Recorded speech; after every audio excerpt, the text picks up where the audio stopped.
What is happening out there, rotoscouts baseball fans?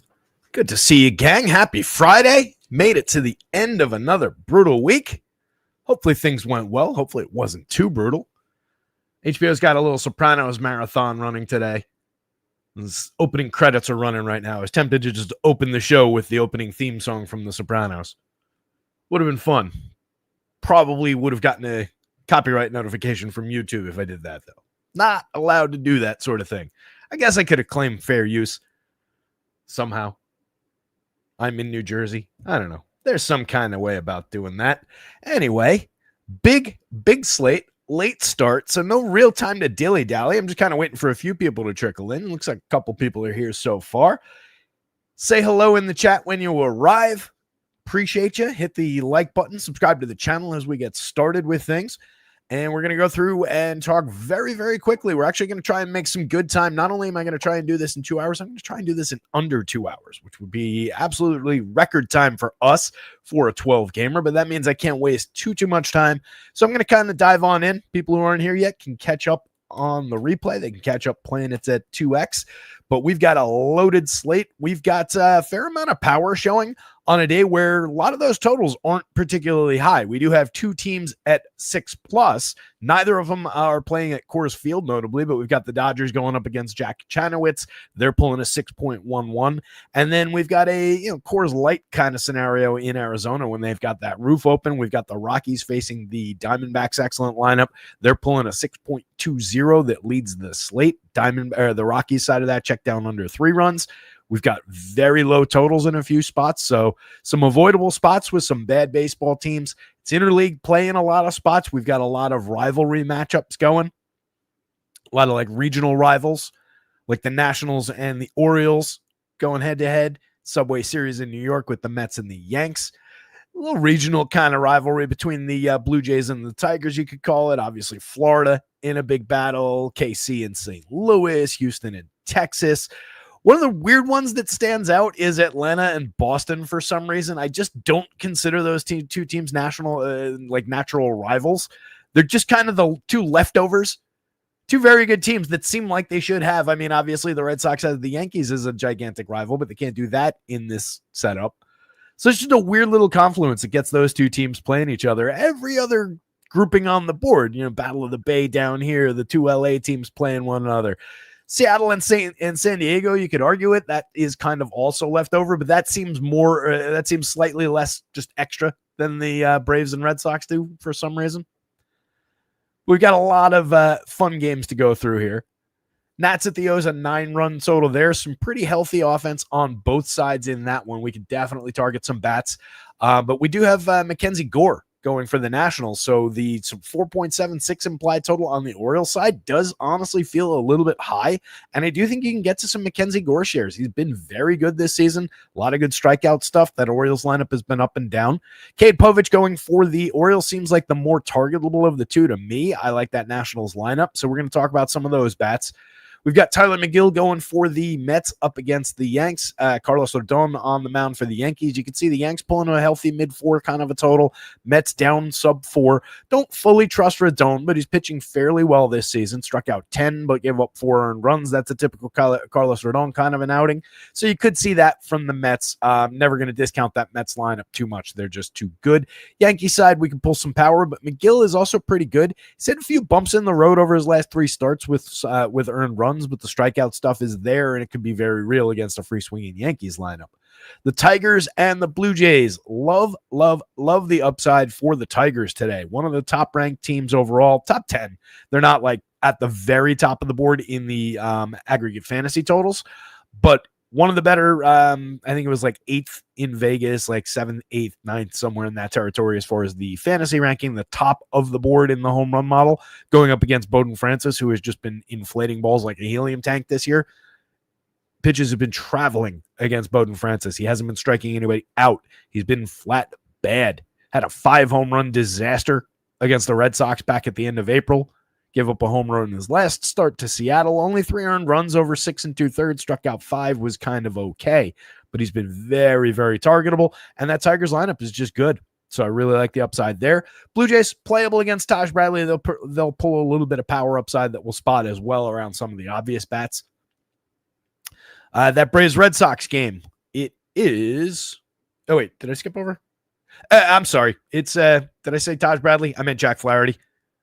I'm reading down and I scrolled down too far on my list here. Too many pitchers to remember off the top of the heads. Jack Flaherty on the bump. Obviously, he's on the Tigers, and Taj Bradley is not. Just lost track of which one I was talking about there. The Rays is where Taj Bradley is.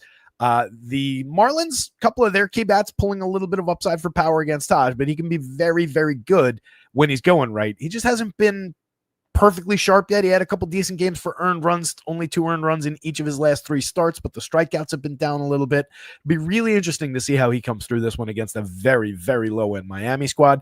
But you can see they're not at like a low 3s total. They're just under a 4. Tampa Bay also is interesting. That's kind of where I got lost. They're facing Max Meyer.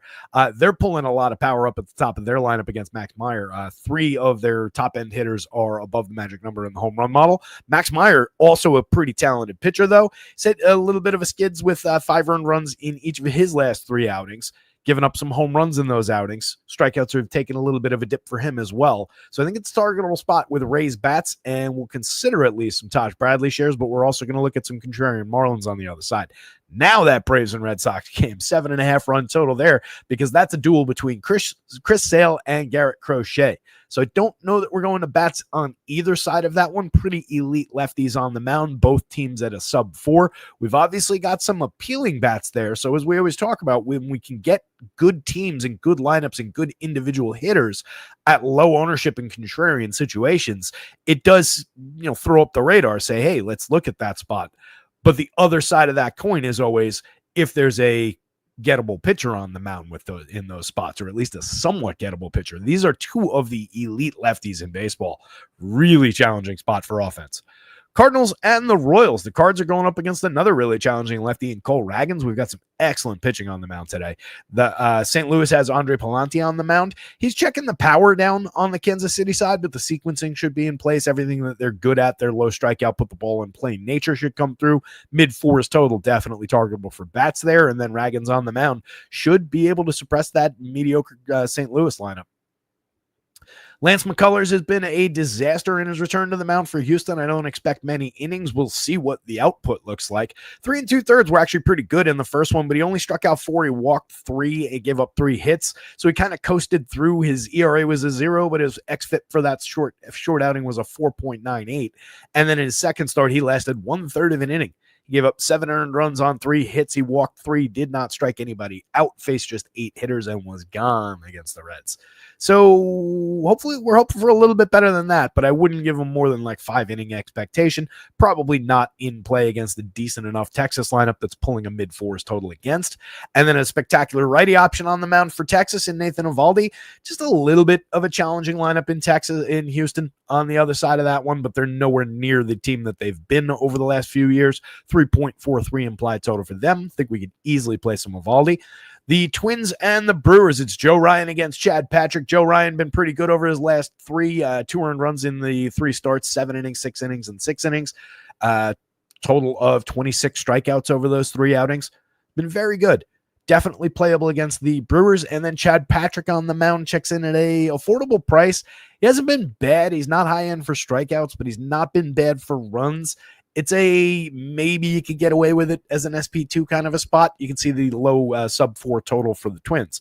The Rockies and the Diamondbacks. Again, the Diamondbacks, one of the top spots of the day. The Dodgers and the D-backs rank 1-2 on the stacks board. It's straightforward. Everybody's going to go there. But there's ways you can get it, and you can easily take either of those teams, combine them with teams like the Tigers and the Rays that I called out before, and get to both of these teams at fairly low ownership to combine and good pricing to combine with these teams. The one thing with the Rockies and with the Rays and the Diamondbacks in particular, they didn't really stack together well, just given what players you want at what positions. The Diamondbacks and the Tigers stack together more easily. Rocky side, I don't think we really want much of the Rockies. They're going up against Corbin Burns on the mound. And then they're starting a rookie, Carson Palmquist, who is not a high-end rookie. Very targetable looking. So I think we can get to some D-backs bats pretty easily, and I don't think we want Rockies. I don't think we want Carson Palmquist. The Mariners have Logan Evans on the mound to face the Padres. The Pods are pulling nearly a 5 total there. 4.72 is the fourth highest, on the board behind the 2 6-run teams and the Orioles, who I really honestly do feel are too high at 4.76. So Pods bats definitely in play. Mariners going to be facing Steven Kolick, who is excellent. Faced 32 hitters in over 9 innings at Coors Field in his last start. Struck out 7, walked 2, 5-hitter, no runs. Complete game shutout at Coors Field is a feat. Jack Chanowitz is, so, maybe we'll consider some shares against the gettable Mariners team as a cheap option. Jack Chanowitz on the bump for the Angels. You don't consider that with the Dodgers pulling a 6+ total. Dustin May is on the mound for the Dodgers going up against a free-swinging Angels team, though. We could definitely get some Dustin May in our lives. Getting stretched back out 6 2/3 in his last one, 5 2/3 in the start before that. The strikeouts have been there, 6 in the 5 2/3 game against the Braves, 5 against the Diamondbacks in his last start. So kind of enthused about the Dustin May spot. And then we round things out. JP Sears against Logan Webb. Logan Webb is terrific. He's got the Athletics down under a 3-run total, kind of taking the home run upside away from that lineup. And JP Sears can at least be serviceable. A couple 3 good starts in a row for him. Not a lot of depth, not a lot of predictability. Decent enough Giants lineup. 4.12 implied total, but Sears will be one of the at least cheap options in consideration. Speaking of pitchers, let's hit this real quick. A bunch of people piled in while I was talking there. Appreciate you guys. 18 people here hanging out, 19, 15, bouncing all over the place. Jumping into the pitching board here, but let me say hi to King of All Trades. What's going on, buddy? Greg P. and Cone, Andy, Lone Wolf, Cujo. Everybody chiming in the chat. Everybody who hasn't chimed in the chat yet. Appreciate all you guys. Interesting pitching board. You can see it for yourselves. There's a lot of really high price pitching, but I think it's kind of unique that all of these guys are a little bit lower priced than all of those guys. Not that these guys aren't deserving of the 10K and thereabouts pricing or 10K plus, but we get a little bit of a discount on the true top arms of the day. And we're going to Chris Sale against the Red Sox. I don't mind that. Cole Ragans against the Cardinals. I love that opportunity at 98.93. Corbin Burns against the Rockies. Yes, please, at 99.91. Mackenzie Gore, again, I'm on the Gore side of that equation at least a little bit. I think he's very interesting, and given that high total on the Orioles side, I'm hoping that we just get away with Mackenzie Gore at low ownership and take some shots. 86 isn't even priced up on DraftKings. That's a really interesting spot. Crochet against the Braves easily could succeed, and it's not a major offset in projections. It's just a little bit and increasing as you go down to Evaldi Rodon down this territory. But I think it's really interesting how that pricing stacked up. Let's see, where did we get through? We were like here. Webb is potentially the best option among them against the Athletics. If you can keep that Athletics team in the ballpark, has a major impact on their offensive upside. And then you just got to kind of avoid a 4-base hit night out of Jacob Wilson and his spectacular hit tool. But Webb, very, very interesting at those prices, or even at those prices in that matchup. Joe Ryan has given us a little bit of up and down, but again, been very, very good over the last few, and it's a gettable Brewers lineup on the other side. Don't mind that at all. Like Evaldi a lot against a tough Houston lineup, 10-5, 10-4. You're paying a tax for it for how good he's been, and it's not a great target by comparison to, well, like the Rockies, the Cardinals of the world, if not, nobody else. But it's a playable spot at worst. And again, the hope would be that you get Evaldi a little bit low owned there. I trust Rodon a little less than a lot of those guys, but he does share a similar ceiling, even from a further down the board projection. And then we immediately hit a plateau and just, the shelf falls off there and we're into some pretty cheap pitching. Tyler McGill, absolutely playable at 7,600 on DraftKings against the Yankees in Yankee Stadium. There is some rain concern in that game. There's obviously the threat of the Yankees, but McGill could come away with a lot of strikeouts for your money on DK. So I like that a lot as one of your SP2 options. 84, I don't think he's unplayable on FanDuel. Taj Bradley easily could succeed against Miami. He's been very up and down. He's difficult to trust. Should be some strikeout upside there, but we did see some of the loose power that we were calling for from the Marlins the other day come through. What's the number one pairing for pitching? I mean, at any price, probably like Cole Ragans and Corbin Burns, but I know that's not what you actually mean.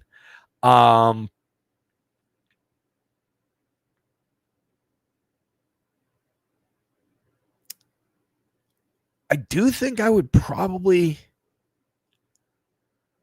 if I had one lineup in a big contest and it's just don't care if it cashes, want to take a crack at the top spot, what can I do to use one of the premium pitchers but try and get my salary down? I'd probably be looking Raggins or Mackenzie Gore for a little bit of a discount. Sale is in there as well, a little bit cheaper, and that price on Burns is perfectly fine too. So, I mean, any of those guys would be choice one. But the fact that I can get Gore down that cheap at 86, and I have no issues with using him against Baltimore. We'll look at it. And then it would probably, go.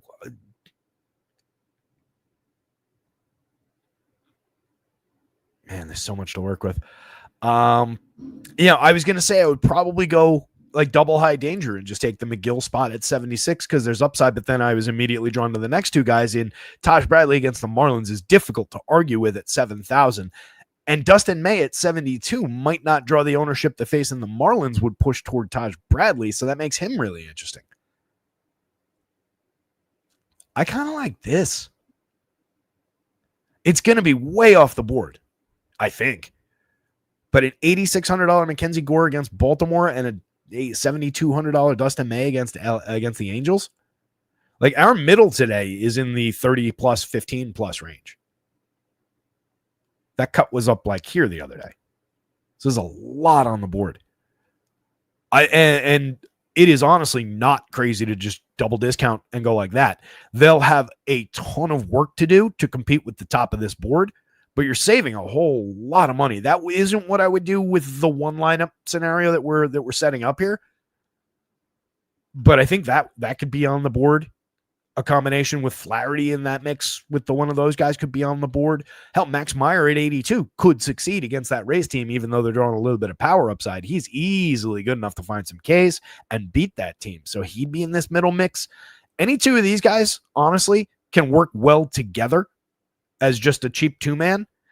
Any one of those five guys with, honestly, any one of those four guys at the very top, and you could extend that to any one of those nine guys, gives you a very good pairing. That is a deep 14-man DraftKings pitching slate. Before I really question anything about the spots, everybody up top, and I know we're taking a big chunk of our time here talking about this pitching board, but I think it's worthwhile. Everybody in that group is worth their price, capable of putting up a very big score in their given matchup. Everybody in this group is arguably a little bit cheap, or at least has the pedigree to easily defeat the team on the other side and put up a decent enough fantasy score. So the idea that you've got that big a grouping of everybody at appropriate numbers for their matchups, again, any pairing within that group, and again, and to reiterate, any pairing in that group as a double discount is fine. Any pairing among the top guys as a double pay up is fine. It really cuts pretty hard around Chad Patrick. But even he projects out okay. And for 65, you've gotten enough. If you're just looking for the punt spot, that's playable against Minnesota, especially when we consider Minnesota just lost Byron Buxton and Carlos Correa because they ran into each other. Disaster for that team. But he's getting a diminished Minnesota squad. Sears at 88 is a little silly on FanDuel, but he's on the board at 74 on DraftKings. Kolek, we just again saw a complete game shutout at Coors Field. So against the Seattle team that we kind of like targeting sometimes, he's not a high-end strikeout guy, but there's maybe enough there. Bowden Francis, I'm kind of staying away from, but that is a notably cheap spot. Kate Povich, it's kind of the same thing.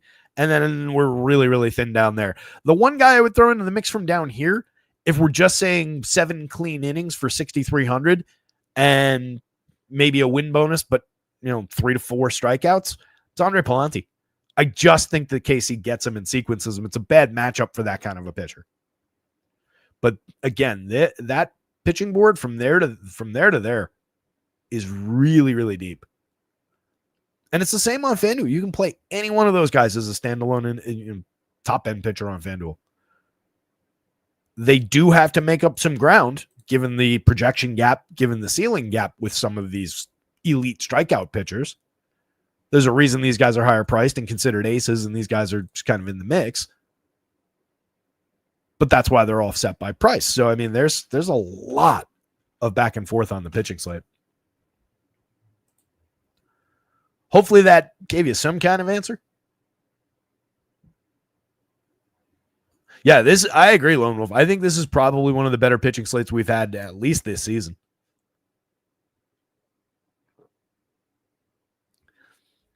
Which, like, in a way, that's a bad thing, right? Like, I love having this much to work with, but it also, I do like to have a little bit of concentration in the pitching pool. So either you got to do it artificially on a day like today, or you're very, very spread out. You don't get necessarily as many bites at the apple with a combination that maybe you're on that the field isn't. So you do have to make choices on a day like today, or let the numbers make the choices for you. But you do get to a point where you just can't cover all the good options. Something in the middle is a lot more friendly. But yeah, it also means that this is a day where you ask me right now where this slate's going to end up, and I'm going to give you a very firm, I can tell you what I think is going to happen with some of these spots. I can tell you what the numbers are saying is going to happen with some of these spots, but this one's wide open given that pitching slate. Let's dive into it. Hit the like button, subscribe to the channel, subscribe over at rotoscouts, follow the @rotoscouts Twitter handle. We are going to try and do this in more of a hurry than usual. So let's get into it. Matt Gore, let's talk. 52 2/3 over 9 starts. Dude's putting up a 35.2% strikeout rate. He's facing a team with a 25.2% strikeout rate. Same group of hitters, 24.4 last year. 3.59 ERA, but a 2.58 xFIP underneath it. He has given up some power. He has given up premium contact. 11.6% barrels. Way over the mark here, way over the mark there. Massive fly ball trajectory. So home run target for sure. You could argue that the Orioles could be pulling a little bit more juice for home runs given those results for Gore so far. Last year wasn't really the case. He did give up the launch angle, but he was missing barrels. He was keeping exit velo and hard hits in check. Just a 2% home run rate. Year before, it was up more in a medium sample of 27 starts. Sure, is probably somewhere in between, probably in this 3.5 to 3.7 range, but we can see ace caliber pitchers carry a high home run rate. Think of Garrett Cole, for example. So nothing wrong with Gore in this spot. Really like the upside at 86, 97 on FanDuel. I think that Orioles total at 476 is a little bit high. It could just reflect the opportunity for a 3-run homer and scratching out a couple of runs against. I still think we can get to our DFS totals that we need, especially at this price. Better option on DK than on FanDuel. Kenneth Woodhouse chiming in. Orioles have been horrible against lefties. Sure. First game, when I say I want to go quick, first team we're talking about, you give me something to pull up. Love it. Let me see. Sounds true in my head, but I don't have the numbers on it in front of me. So let's see. Hand to this. There it is.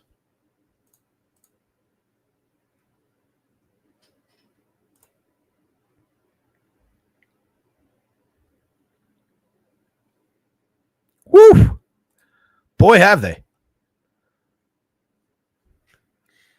Striking out at a 25.4. Let me give the hang on, active roster.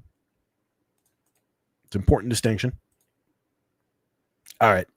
O's are striking out at a 24.8% clip against Southpaws this year while slashing 187, 267, 269 with a second worst in baseball, 56 WRC plus. For the combined lineup. That's over 371 plate appearances. They've only hit 5 home runs against lefties this year in 371 plate appearances.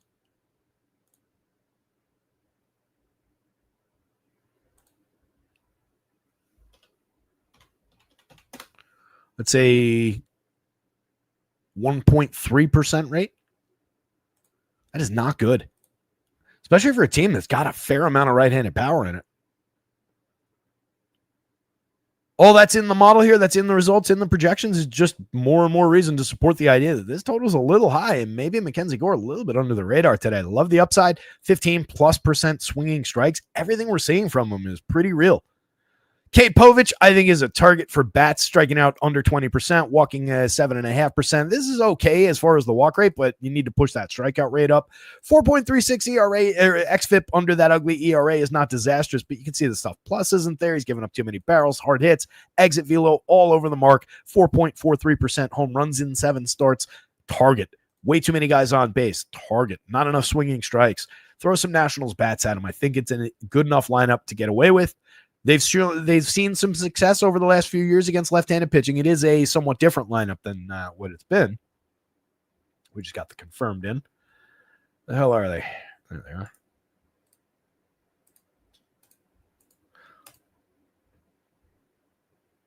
Alex Call in the 2 spot against the weak southpaw is really interesting. 3,900, 2,900, excels against lefties. 294, 400, 376 overall this season. Creating runs 23% better than average. Hasn't really flashed power. It's not really his game, but low strikeout, high walk should be the perfect hitter to throw at this pitcher as a cheap bat to help average down the salaries of the 2 appealing lefties up at the top of their lineup. CJ Abrams, James Wood.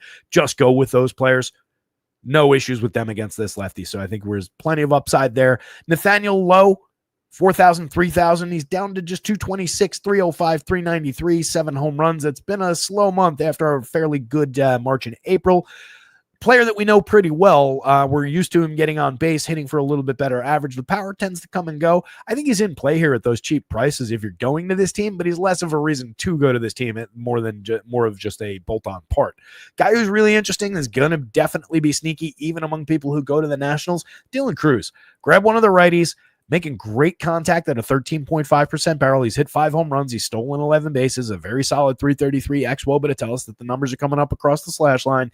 Just ignore what the slash line looks like. Take the cheap price, take the good bat against the bad lefty pitcher. A lot of upside from the right side for Dylan Cruz. Jose Tena, Jacob Young, Nasim Nunez down the lineup, kind of mix and match guys. No real skill at getting on base. Everybody currently sub 300 as far as an on base. Everybody below average for run creation via WRC plus.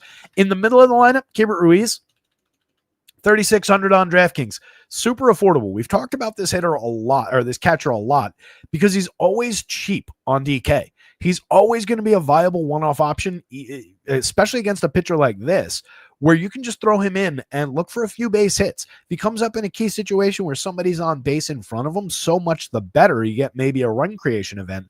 But just buying a few cheap hits out of a catcher who puts constant bat on ball. 10.4% strikeouts against 5.2% walks this year, 11.133 last year, 10.355 the year before. It's just bat on ball. It's not super high quality bat on ball. He doesn't barrel a ton. He doesn't really come away with a hard hit rate, but currently right now, 285, 331, 368, an average 316 xWOBA. It's been 2% worse than average for run creation, not getting on base quite as often as he maybe could, but that comes and goes via BABIP. He's very interesting for the cheap price where you have to play catchers. He's way less interesting on FanDuel because you don't need the position. Obviously a priority if you're stacking this team. And on FanDuel, if you're stacking this team, he becomes playable and is probably a decent alternative back and forth with Nathaniel Lowe. You could play both players in the same lineup, but you don't have to. On the Orioles side, do think you could take some shots at Mackenzie Gore, especially given that home run and hard hit downside. If the walks creep up on him, he could have a few too many guys on base and everything goes bust when one of those big knocks comes. So they're in play. I'd be focused on Gunnar, the superstar in the top spot. He's at 268, 311, 479 with 6 homers, a 328 xWOBA, 211 ISO. His created runs 23% better than average and should have upward momentum from here. Barrels and hard hits are around where they need to be. Everything looks like positive upside for Gunnar. Ryan Mountcastle. People are not going to play Ryan Mountcastle that aggressively. If you go to this team, I would suggest including him. You're looking for the big right-handed knock. 11.9% barrels and 50.5% hard hits is where you want to focus with this hitter. He's only at 234, 272, 348. He's got a 113 ISO. He's hit 2 home runs. It's been inept almost as far as finding results for this kind of contact, but you cannot go through this season making this kind of contact and not come away with some extra base hits and some home runs, even if your name is Ryan Mountcastle. He's just cheap right now. He's hitting second today. Looks like a great spot if you're going to the Orioles and you have faith in that high Vegas total. Adley, 43.29, has gotten very, very cheap because he's slashing 200, 300, 329, 372 xWOBA. It tells me that everything's going to be just fine in the long term. 4 home runs, 85 WRC plus, obviously disappointing totals. You just continue going to that hitter. If you're going to this team, he is one of the reasons to go to the team. So you definitely want him. Ramon Laureano against a good lefty, but a lefty that can give up power. You got to at least consider the barrel rates, the hard hit rates that he's put up over the last few seasons, the ability to hit home runs, the ability to find extra base hits. 5 homers on the board, but slashing 197, 262, 461. He's never going to be the picture of consistency, but he's very cheap in the outfield from this team if you're going to stack them. Ramon Urias for 28-24. Upside. 2 home runs on the board over 86 plate appearances. We've talked about him a ton. He's always a sneaky good option for home run power. I just typically like him to get him down here rather than the heart of the lineup. People are drawn to him more when he's hitting 5th, but he's in play. He's very cheap, easy to pop at second base on FanDuel. 28, he's workable at 3rd on DraftKings. Jackson Holiday at 35-26 is cheap. He's up to 250, 316, 379. He's looking like a major league hitter over 136 plate appearances. Definitely think you include him even with a lefty on the mound, but he's more challenged in this spot, and he's hitting down lineup, so not a top priority. Tyler O'Neill, to me, would be a top priority if I'm stacking Orioles in any big way. 4,000, 2,800. Get him while he's cheap. 7.56 in the home run model. He's only got 2 on the board. He's missed some time this year. 188, 283, 25. Just a 72 WRC plus. But we know what that power looks like. Last year, 17.3% barrels, 48.3% hard hits, 16% barrels already this year in the small sample of batted ball events. These numbers are, the barrels might stay around there. The hard hits will definitely go up, as will the extra base hits. Ced Mullins cooled off dramatically after a very hot start. 8 homers, 6 steals, most of which came over the first few weeks. 232, 335, 451. You're just looking at him for a little bit of power upside, the ability to get on base, maybe score you a run, steal you a base. He's always going to be in play for that. Jorge Mateo is the same thing for a very cheap price in the infield on either site. You want him at second base, not at shortstop, not in the outfield. Mix and match guy, tons of speed. Unreliable at best, but shows flashes of brilliance from time to time. So he's a good DFS option. Cheap at the bottom of the lineup. Nobody will go to him. So 9-man lineup really for the Orioles up and down. I just don't love the matchup going up against Gore. For me, this goes Mackenzie Gore, Nationals bats, Orioles bats, despite what Vegas says. I always get in trouble saying that, but I don't know. And no Cade Povich. Orioles do suck something fierce.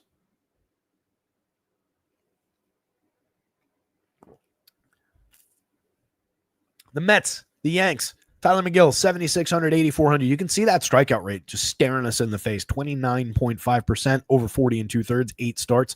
Missing bats at a 10.5% clip on swings, 29.1% CSW. Stuff Plus loves the arsenal. He's keeping home runs down at just sub 2%, despite a 14.7 degree average launch. Missed some barrels, has given up hard hit and exit velo. That number probably represents a little bit of good fortune. Probably will go up. Could get targeted by Aaron Judge at a 15 in the home run model, but you can see everybody else is sub 10. So it's not a crazy upside lineup for power for the, I mean, it is, but it's not, no Ben Rice with his double-digit barrel rates and his monster hard hit rates pushing up the home run model. You got a lot of guys kind of in the middle here. So we're looking for some sequencing out of the Yankees. They still pull a good total, 4.64 in Vegas, solid total in the middle of the stacks board. But definitely could see them get nailed for strikeouts here. 23.4% rate for this confirmed version of the Yankees lineup so far. A lot of strikeouts in the heart of the lineup, a lot of strikeouts around some of the key hitters. It's just one of them is as good as any 3 hitters in baseball right now. Good argument to be had between these two teams for who's the best hitter in baseball, as we were discussing the other day. But McGill at the DraftKings price, again, is very appealing at 76. Makes a lot of things work and good enough to get through this Yankees team. Got to avoid some walks, but you can see at 3.10 ERA, 3.29 xFIP, and everything kind of jibes with what the stuff looks like and what the performances have been over the last couple of seasons. Rodon at 10-1, 10,000. Just a really good Mets lineup on the other side. Sub 20% strikeout rate so far this year, 22-ish% last year. He's striking out hitters at a 31.2% clip this season. 3.29 ERA with a 3.16 xFIP, a sub 1 whip, 12% swinging strike rate. This looks like Rodon at peak form. But he's gotten nailed a few times on homers, 3.72%. Always going to be a fly ball trajectory. Definitely a bad stadium for fly balls and home runs. So that's always going to work against him a little bit. It's a high enough danger spot for me that I don't get overly enthusiastic about Rodon here, just with chiseling away at his strikeouts via the Mets lineup, just with a lot of piling on of quality from among these Mets hitters, the danger of the home run. It's not my favorite spot when he's this expensive and we've got so many good pitching options today, but he's probably going to be lower owned than his talent would dictate. So I definitely think he's usable, very much in play. If you want a high caliber, low owned, cheap pitcher who could easily succeed, Carlos Rodon, easy enough. Mets bats against all of that, though, definitely going to be in play. And if you're looking to a team that could succeed against this pitcher, look no further than a team that can draw walks, that can avoid the strikeout, that can hit for power, that can hit for power from the right side. And then you get the lefties taking a shot at the short porch in right field. Not that righties can't hit that too, by the way. Lazy fly ball the other way out of Pete Alonso is going to get out more often than it's not.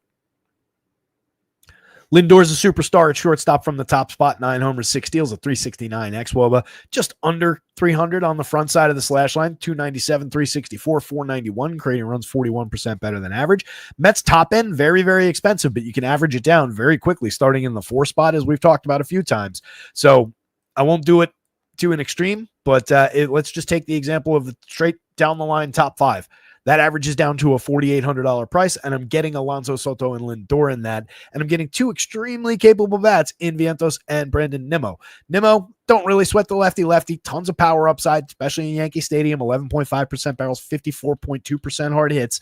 The strikeouts are lower than actually they've been the last couple of seasons. The on-base is terrible right now at 286, but a 349 xWOBA under the covers. We should see a big uptick at some point in the slash line from Brandon Nimmo, and the power's been very much intact. So even if it's just that at these prices, he just helps bring down the price while not hurting the upside.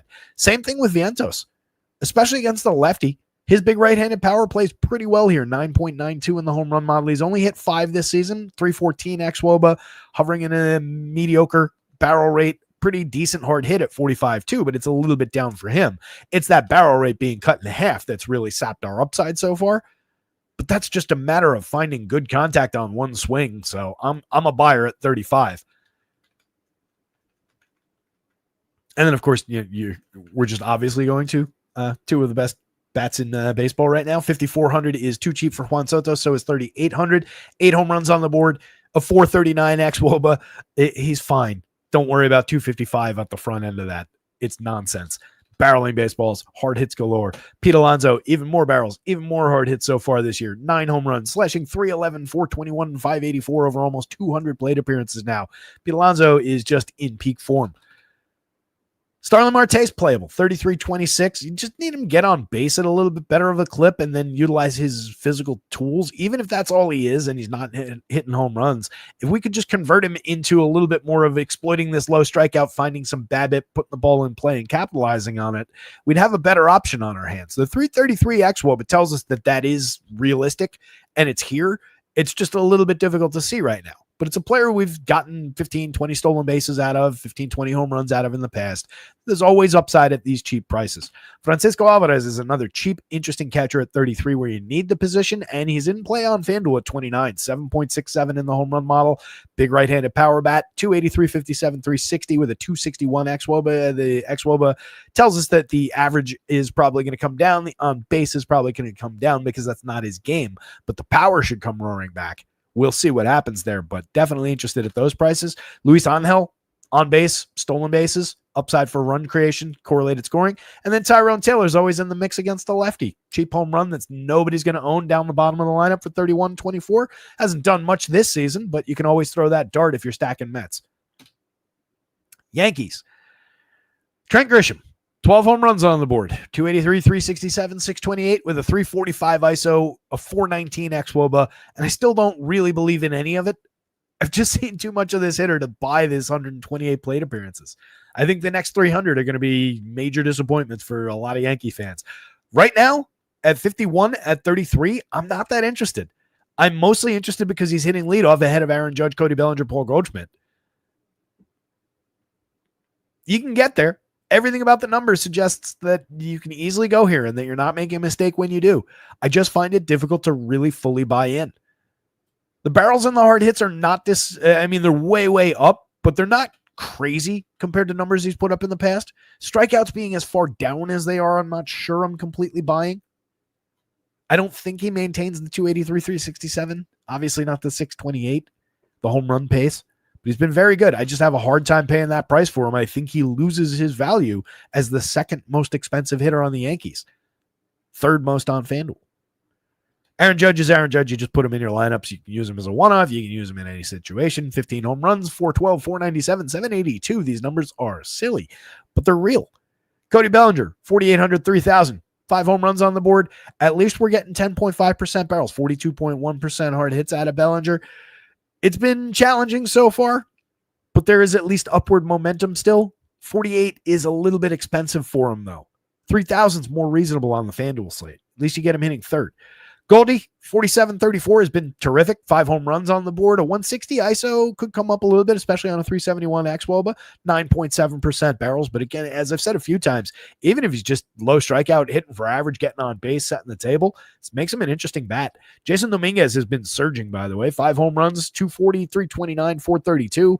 A 192 ISO, creating around 17% better than average. 8.5% barrels, 53.7% hard hits now. Strikeouts at 30.8%, still high, but on their way down. Walks at 11.2. I mention it because Dominguez is only 4,100. Still very, very cheap in the outfield. 3,100. Fortunately, defense doesn't count in DFS. Anthony Volpe, 43-31. Playable option at short, given the upside for counting stats, given the barrel rates, the hard hits, but he's very unreliable. Comes and goes with the breeze, but playable. Austin Wells, we're just home run hunting. 8 on the board in 145 plate appearances, 12.6% barrels. Love the upside, 4,500. You're paying for it, though, at catcher. We've already talked about a few catchers that I think are maybe more interesting given the cheaper price. This is a slate where I'd like to get as cheap as possible at a spotlight catcher in a lot of lineups. But Wellesley's on the board for his power upside. Oswald Peraza and Jordi Vivas down lineup, mix and match pieces at the absolute best. Neither guy's put much on the board so far this year. This goes. Damn.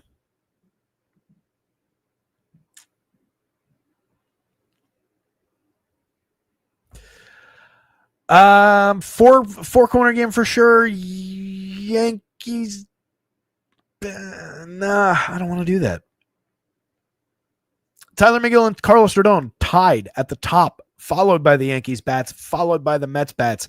Everything is scrunched up into a tiny little thing that you can't even tell that there are 4 different things if you're far away until you zoom way, way in. And that's when you can tell the difference. All 4 of these things are in play.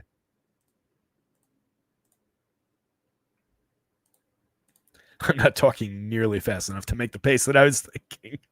The hell was I thinking? 4 o'clock show. Michael says Belly will come back eventually. Yeah, I look, I don't dislike what we're seeing.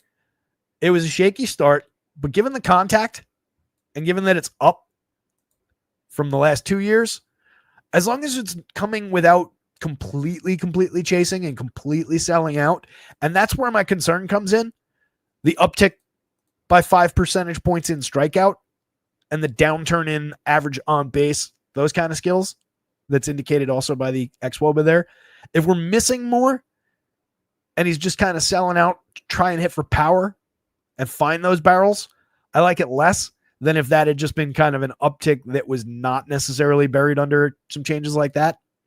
So we'll see. It also that could just come down to what the Yankees are asking him to do as well, rather than a skill or physical type issue. So we'll see how it comes out. But yeah, I'm still very optimistic. It's still super early. Mid-May. We have hundreds and hundreds and hundreds of plate appearances to go. Let's see if we got the Tigers lineup. This is an important one, and we do.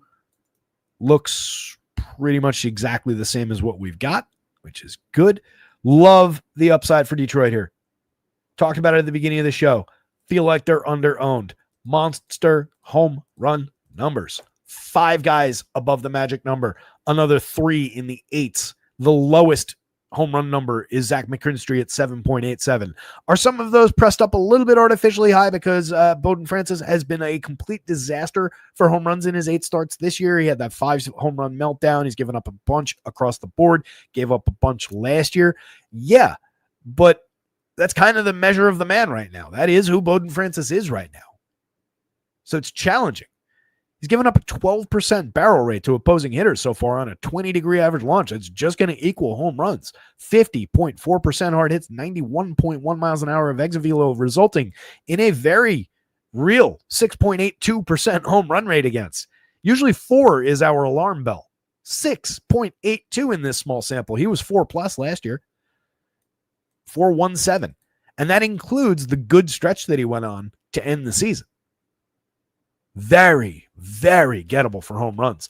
5.40 ERA with a 4.58 xFIP. Not striking anybody out. 17% strikeout rate. Swinging strikes down by 2 points. CSW is right around where it was. So he's actually throwing more called strikes, and he's lost some swinging strikes in there. Putting way too many guys on base. Just a 6.3% walk rate. Has he maybe been a little bit unfortunate with BABIP? It depends. I mean, there's misfortune, and then there's just putting the ball effectively in the zone where a guy can drive it for hits. So I don't know that it's necessarily misfortune rather than just not that good. Definitely want to target with Tigers bats. 4.36 implied total feels a little bit low to me. Blue Jays bats going up against Jack Flash. 8,087 for Jack. 28.9% strikeouts, but going up against one of the lower, more stingy teams as far as finding those Ks. 12.7% swinging could help him get there. Very solid CSW. A 4.61 ERA, but a much nicer 3.33 xFIP underneath it. Gotten burnt a little bit for power himself. 12% barrels, 40+ and 90+ in the hard hits and exit velo. A 5.20% home run rate that, based on those numbers, is very real. Based on the career history with Jack Flaherty, a little bit lighter. You can see, no Santander in the lineup today. We had 2 guys above the magic number. Now we've only got 1. It's Vladdy, 10.6. No surprise there. Varsho, I'm a little bit maybe surprised that number's at 7.4. I was expecting maybe jumping into the 3 spot. You could easily have expected that in the 8s or the 9s against this pitcher and the numbers he's put up recently. But Varsho, up and down hitter. He's hit 5 home runs in a hurry over 45 plate appearances, 400 ISO, putting good bat on ball right now. You can see where that typically cools to. So not a spot to really get excited about. Even though he hasn't been hitting well with Santander out of the lineup, that is a ding to the Blue Jays. Definite downgrade to their upside. And not that I'm going to change projection on it unless something changes dramatically on the Vegas board, which it won't. Minor little thumbs up toward Jack Flash. If you needed a bonus reason to consider him for 8,700, it's just another good bat out of this lineup. And again, I say that knowing that he hasn't been good this year. So Flaherty at 8,000, very much on the board in that group of DraftKings pitchers that was down from the expensive guys.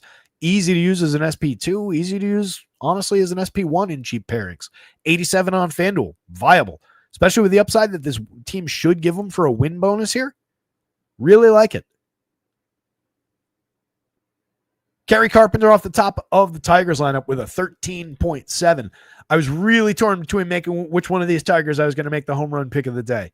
I didn't go with Carpenter, but I made him the pick from the Tigers, like in the listed part team by team. Love the start he's off to. 9 home runs, 295, 325, 534. Nearly a 15% barrel, 47.1% hard hits. He's cut strikeouts by almost 7 percentage points. More. 3.2% walks so far in a growing sample. Kerry Carpenter is just good. And honestly, he's way too cheap on DraftKings against this pitcher. FanDuel's got him too cheap by like $300. DraftKings has him too cheap by like 1,000. Gleyber Torres, 5,600. Renaissance for Gleyber. Looking like the Gleyber from 2 years ago. Looking like the Gleyber that the Yankees never should have let go. 289, 358, 455, 5 home runs, 137 plate appearances. He even missed some time in there. A 402 xWOBA. He's putting great bat on ball. Low strikeout. 9.5% strikeouts right now. That's down further from the 14.6 he had 2 years ago that inflated back to 20.5 and lost him the job in New York. Colt Keith, not uninteresting, hitting third for 3,200 for 2,500 on FanDuel against this pitcher from the left side. Plenty of power pedigree. 4 home runs on the board this season. Just a 139 ISO. 8.5% barrels is nicely up from the 5.6 last year in the small sample. Strikeouts hovering around where they were last year, while walks have more than doubled. 15.6% so far in 128 plate appearances. It's really interesting. You can also put him at second base on FanDuel, which creates a little back and forth between him and Gleyber. If you need the discount, there's nothing wrong with skipping Gleyber in a couple lineups and using Colt Keith from this team at second base and some Tiger stacks. Definitely think the lineup spot has appeal, and the upside is real with this hitter. 373 xWOBA. Really, really interesting. We could see a lot of growth in a hurry from Colt Keith in a surging Tigers lineup. The guy did make the home run pick of the day. $4,400 Riley Green, 11.48 in your home run model, 3,300 on FanDuel. He's hit 10 on the season, carrying a 346 xWOBA, 224 ISO, 15.5% barrels from the left side, 48.3% hard hits. Riley Green is a star caliber lefty bat, monster power upside against this pitcher. Love it. Absolute priority bat for me today. Spencer Torkelson, right there with him, 16.90, highest home run mark on this team today, 11 on the board already this season. You can see the monster counting stat numbers. Torks scored 30 runs. He's driven in 34 already. Not that we talk about runs and RBIs that much, but those are notably high. He's getting on base at a 344 clip with a 380 xWOBA. Cut strikeouts from 27.6 last year to 24. Push walks from 8 last year, 9.8 the year before to 12.6. Torkelson's been really, really good. 5,000, 3,200. Love the upside. McKinstry at 285, 371, 409. Creating runs 24% better than average. Everyone in this Tigers lineup is above average for run creation against a pitcher who's just giving it up like crazy. 126 average WRC plus for the 9-man. Not bad, Detroit. McKinstry's more realistically just a average get on base correlated scoring type. You get him at multiple positions, but he's cheap. Definitely part of the equation here and can help average the price down. Dylan Dingler's in the mix. A lot of good contact from the catcher. He's cheap. 4 home runs on the board and 123 plate appearances. Not nothing. Trey Sweeney at 31.27. Probably the lowest end option right now out of this team at 266, 331, 388. But he's at 4 homers. He's stolen 2 bags. He's easy to play at shortstop for a cheap price. 3,100, 2,700 does help with rostering the rest of this team. And then Javi Baez, 39.29. Don't look now, but over 130 plate appearances. Javi's at 309, 346, 496. 187 ISO is all right. 5 home runs is all right. That xWOBA is definitely still glaringly low, but I think it's come up from the like 289 kind of range over the last couple of weeks. He's creating runs 40% better than average by WRC plus. Where has this guy been? This is the best 130 plate appearance stretch of Javi Baez that we've seen in 3 seasons. 8.61 in the home run model today, triple position for 29 on FanDuel. Still just 39 in your outfield on DraftKings. If you're going to the Blue Jays, again, diminished lineup, already a team that was top heavy, already a team that doesn't really hit for power, going up against a good, not great pitcher who tends to pitch great sometimes, if that makes sense. Like everybody discounts Jack Flaherty's talent. Everybody writes him off a lot. And there are definitely flaws. There are definitely warts even in those 8 games that he's pitched this year. But he's also a top-end talent on a lot of his starts. Excellent strikeout pitcher. Jack could easily find form here at these prices, and I don't love targeting him. But if I do, I'm using Bo Bichette. 290, 338, 415 for a cheap price, 3,600, 2,900 at shortstop. He's created runs 15% better than average. He's put excellent bat on ball so far this season. 377 xWOBA tells me that more of those numbers are going up than they are down. Vladdy for under 5,000 on DraftKings is just silly no matter who's on the mound, especially when somebody on the mound is giving up a lot of premium contact. Vladdy's at a 10.62. Get him for the home run upside as a one-off. That's not a bad consideration at first base. 3,200 on FanDuel, also very cheap. This is glaringly cheap. Varsho would be a priority if you're stacking Blue Jays, but he's not a priority to get to just in the full sense of the 12-game slate that we really need to continue talking about. George Springer at 45.32 is off to a good start, but he's already cooling. 279, 390, 488, 5 homers, 6 steals. We need to see him keep the numbers up. The premium contact numbers look very, very good right now, but a week or two of struggles, and those come down very quickly. We'll see where we land, but the talent is very real. The upside is still there. He's still a top priority bat in this team. And then there's a hard cut. Alejandro Kirk is not much more than a mix-and-match catcher with a little bit of premium contact upside. He has hit 3 home runs this year, but he's 5 points below average for run creation. Addison Barger is kind of similar in the infield. Premium contact, sure, 13.7% barrels this year. He's only resulted in 2 home runs. 185 ISO is all right. 349 xWOB is encouraging, but is a mix-and-match type player with a little upside for more. Nathan Lukes, Michael Stefanich, Jonathan Klaas at the bottom of the lineup. Lukes is giving you a little bit, 273, 372, 439, a 370 xWOBA, which is encouraging, 3 home runs on the board, but not much in terms of contact. Low strikeout, high walk, kind of interesting for that, for some correlated scoring, but I think that's more the hitter that he is. If the power actually truly comes around, then he becomes more interesting. But right now, looking for average and correlated scoring, you got 2 spots below him in the lineup that really aren't going to help him cash that ticket. Tigers bats. Jack Flash. Blue Jays bats. No Bowden Francis for me. At 57 on DraftKings, if you wanted to throw a couple darts at Bowden Francis's upside from last year, go for it. But it's only a cheap Apple box spot, and it's against one of my favorite stacks of the day that's shown all this power. Just doesn't feel right.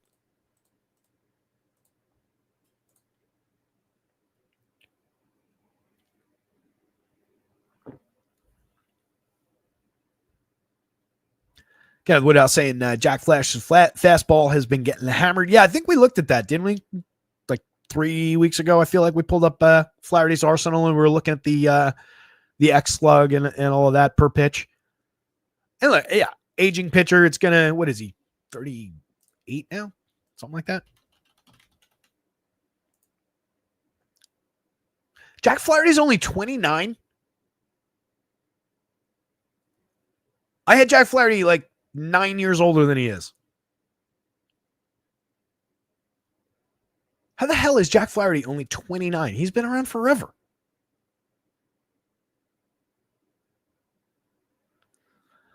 Wow. All right. Yeah, then maybe a little bit more concerning. I really honestly thought Jack Flaherty was several years older than that. Synthetics. I was gonna say, don't tell me he's 38. I'm gonna feel ancient. That made me feel young. Tango says Jesus questionable hand injury. Michael Knack responds, nothing about Jesus is questionable. Good stuff, boys. All right, Tampa Bay, let's get back on track. Going up against Max Meyer. Again, Max Meyer is talented. Definitely decent strikeout numbers so far this year, 26.7%. More notably, a 13.3% swing, a 29.8% CSW. Definitely a pitcher you could throw against these Rays. 4.13 implied total. It's not like they're running away with the Vegas marks. That's a total that you don't typically go chase. But with Max Meyer being pretty affordable at 82, 89 on FanDuel feels a little bit high when the Rays are looking like this up top, but he's on the board given the strikeout upside. I'm more inclined to take some shots with these Rays bats, especially given how affordable they are. Couple changes around the edges there, but looks like we've got most of the pieces intact that we wanted. We get John D up at the top of the lineup at both first and third on DraftKings for just $3,800. That's kind of interesting. Ignore that. Those are both terrible. They're ludicrously far off the mark for who this hitter's been over the last 2 seasons. Focus on this. The barrels are up. The hard hits are up over each of the last 2 years. Slightly compared to 2023. They look a lot like 2023. Strikeouts are slightly down from last year and the year before. Walks are also slightly down. That's impacting the on base to some degree, but there's just a lot of bad luck mixed in here so far for Yandy. 347 xWOBA. We are trending back to previous versions of Yandy Diaz. We're not going down the other way. And within all of that, he still hit 6 home runs. We're only 2 points off of average for run creation. Typically is well above. It's an excellent bat when you can get him that cheap leading off at first base. Third base on DraftKings, just as good. Josh Lowe at 41, 3,000. Definitely in the mix for shares. His on-base skills galore. 335 2 years ago. Last year slipped just 302. /241, 302, 391, just a 150 ISO, stole 25 bases. Was way better the year before at 292, 335, 500, stole 32 bags, had a 200 plus ISO. Very good season with 20 home runs on deck that year. Truth is probably somewhere in the middle, but you can always catch low for some on base, for some stolen base upside, and if the power comes through. And so far, over 7 plate appearances, we've got a home run on the board. We've got 14% barrels in what is probably 4 batted ball events. Brandon Lau. The low-Lau combos in play. Low at 11.11 in the home run model for people who like to chase those sorts of things, like it when it comes up on the clock. Brandon Lau at 15.14, and then they're followed by Junior Caminero at 14.17, and do not sleep on Jonathan Aranda at 9.61. He's hit 6 home runs with a 214 ISO and a 420 xWOBA at over 147 plate appearances, while barreling the ball at a 13% rate that's at second on the team, and coming away with a 57.6% hard hit rate that leads this team. Draws a bunch of walks. There are strikeouts there, but not egregiously so right now. Just 23%. That's down from 30% 2 years ago, 22.4% last year, pushing the walks up over 147. He's looking really, really good. The one issue is you do have the positional on FanDuel with first and util required to be in use, but you've also got 5 guys up here and you only need to choose 4 of them. So good problem to have. On DraftKings, that full 5-man that you can, no, you can't. Damn it. You still have the positional because you want Caminero and Aranda, and you get only first and third there. So you got to make the choice on DraftKings as well. Let's just explore the pricing real quick.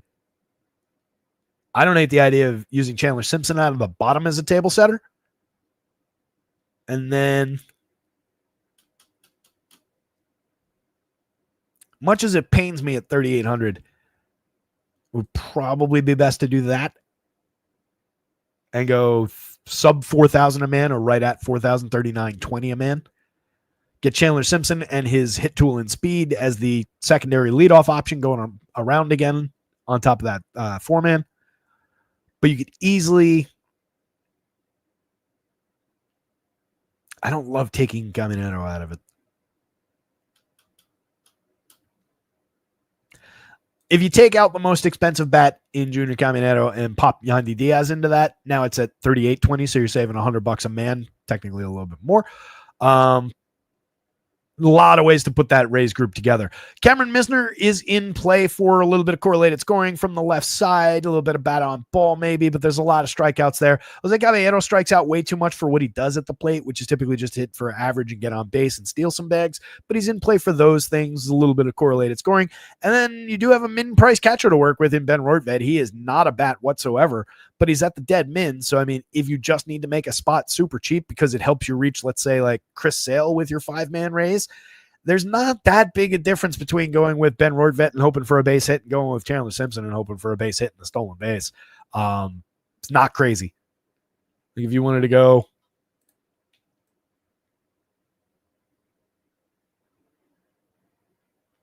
like that, 35 a man, 35.40.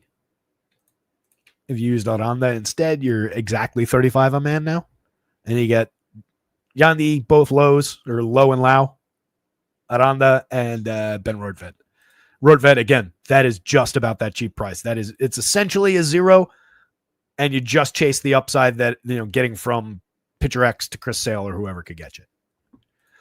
Marlins bats are funky. We have seen some good power returns from some of these hitters.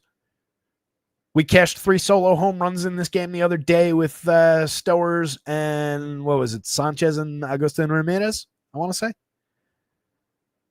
Xavier Edwards should be a good table setter from the top. Right now, he's scuffling 263, 337, 292. At least he's getting on base. That 280 xWOBA is discouraging. The 78 WRC plus is definitely discouraging, but he was stellar over a half a season last year, 300 plus, getting on base a ton, a lot of steals. So we give him a little bit of time, and he's still a priority bat if you're going to this team, and at least he's cheap at shortstop. So he's very usable. He's going up against Taj Bradley, who's got an 18.3% strikeout rate right now with a 9.9% walk. So there should be the opportunity for Xavier Edwards to exploit what he's good at, which is not overswinging, just a 17% strikeout rate the last 2 years, around a 10, 11% walk. Should be on base a few times. Give an opportunity for Sanchez, Agustin Ramirez, Connor Norby, Kyle Stowers to cash that ticket. Not a bad stretch of power. 10.16 for Jesus Sanchez. He's the most realistic option. But Agustin Ramirez, the rookie, has been terrific over 82 plate appearances, 5 home runs on the board already. He slots in a catcher for just 4,000, 13.3% barrels, 53.3% hard hits. He's got a little patience at the plate, too. He's not overswinging, 20.7% strikeouts in the small sample. That was who he was in the minors. So you can get a little bit of patience out of him. Not a bad 3-man. If you're just looking to get cheap, 3,800 a piece. FanDuel, 29. You can stretch that by going to Stowers. He's been red hot this year, 22.9% barrels, 51% hard hits, 10 homers, slashing 300, 375, 571. This is the best bat the Marlins have had in years. I don't know that it continues, but the 407 xWOB is at least encouraging that it should. He's very high priced, but everybody around him is very cheap. He's high priced for this team, for this lineup, but 46, honestly, relative to the entire slate and the upside, is not that crazy. Taj has given up just a 5.1% barrel. He's been good at managing hard hits and exit velo, but still a few mistakes have traveled against him, so we can find some power. He can easily punch out a few of these hitters, though. He's got better strikeout stuff than this. Last year, over 138 innings, 25 starts, he had a 26.6% strikeout rate with a 12.7% swinging. We've lost a lot of swinging strikes. We've lost a lot of strikes in general, and that strikeout rate is way down from expectation. But the idea of getting the upside version of Taj Bradley for 7,000 against one of the worst lineups in baseball that we typically do target has tons and tons of appeal on DK. Where I question it a little bit more is on FanDuel. What does that utility really look like?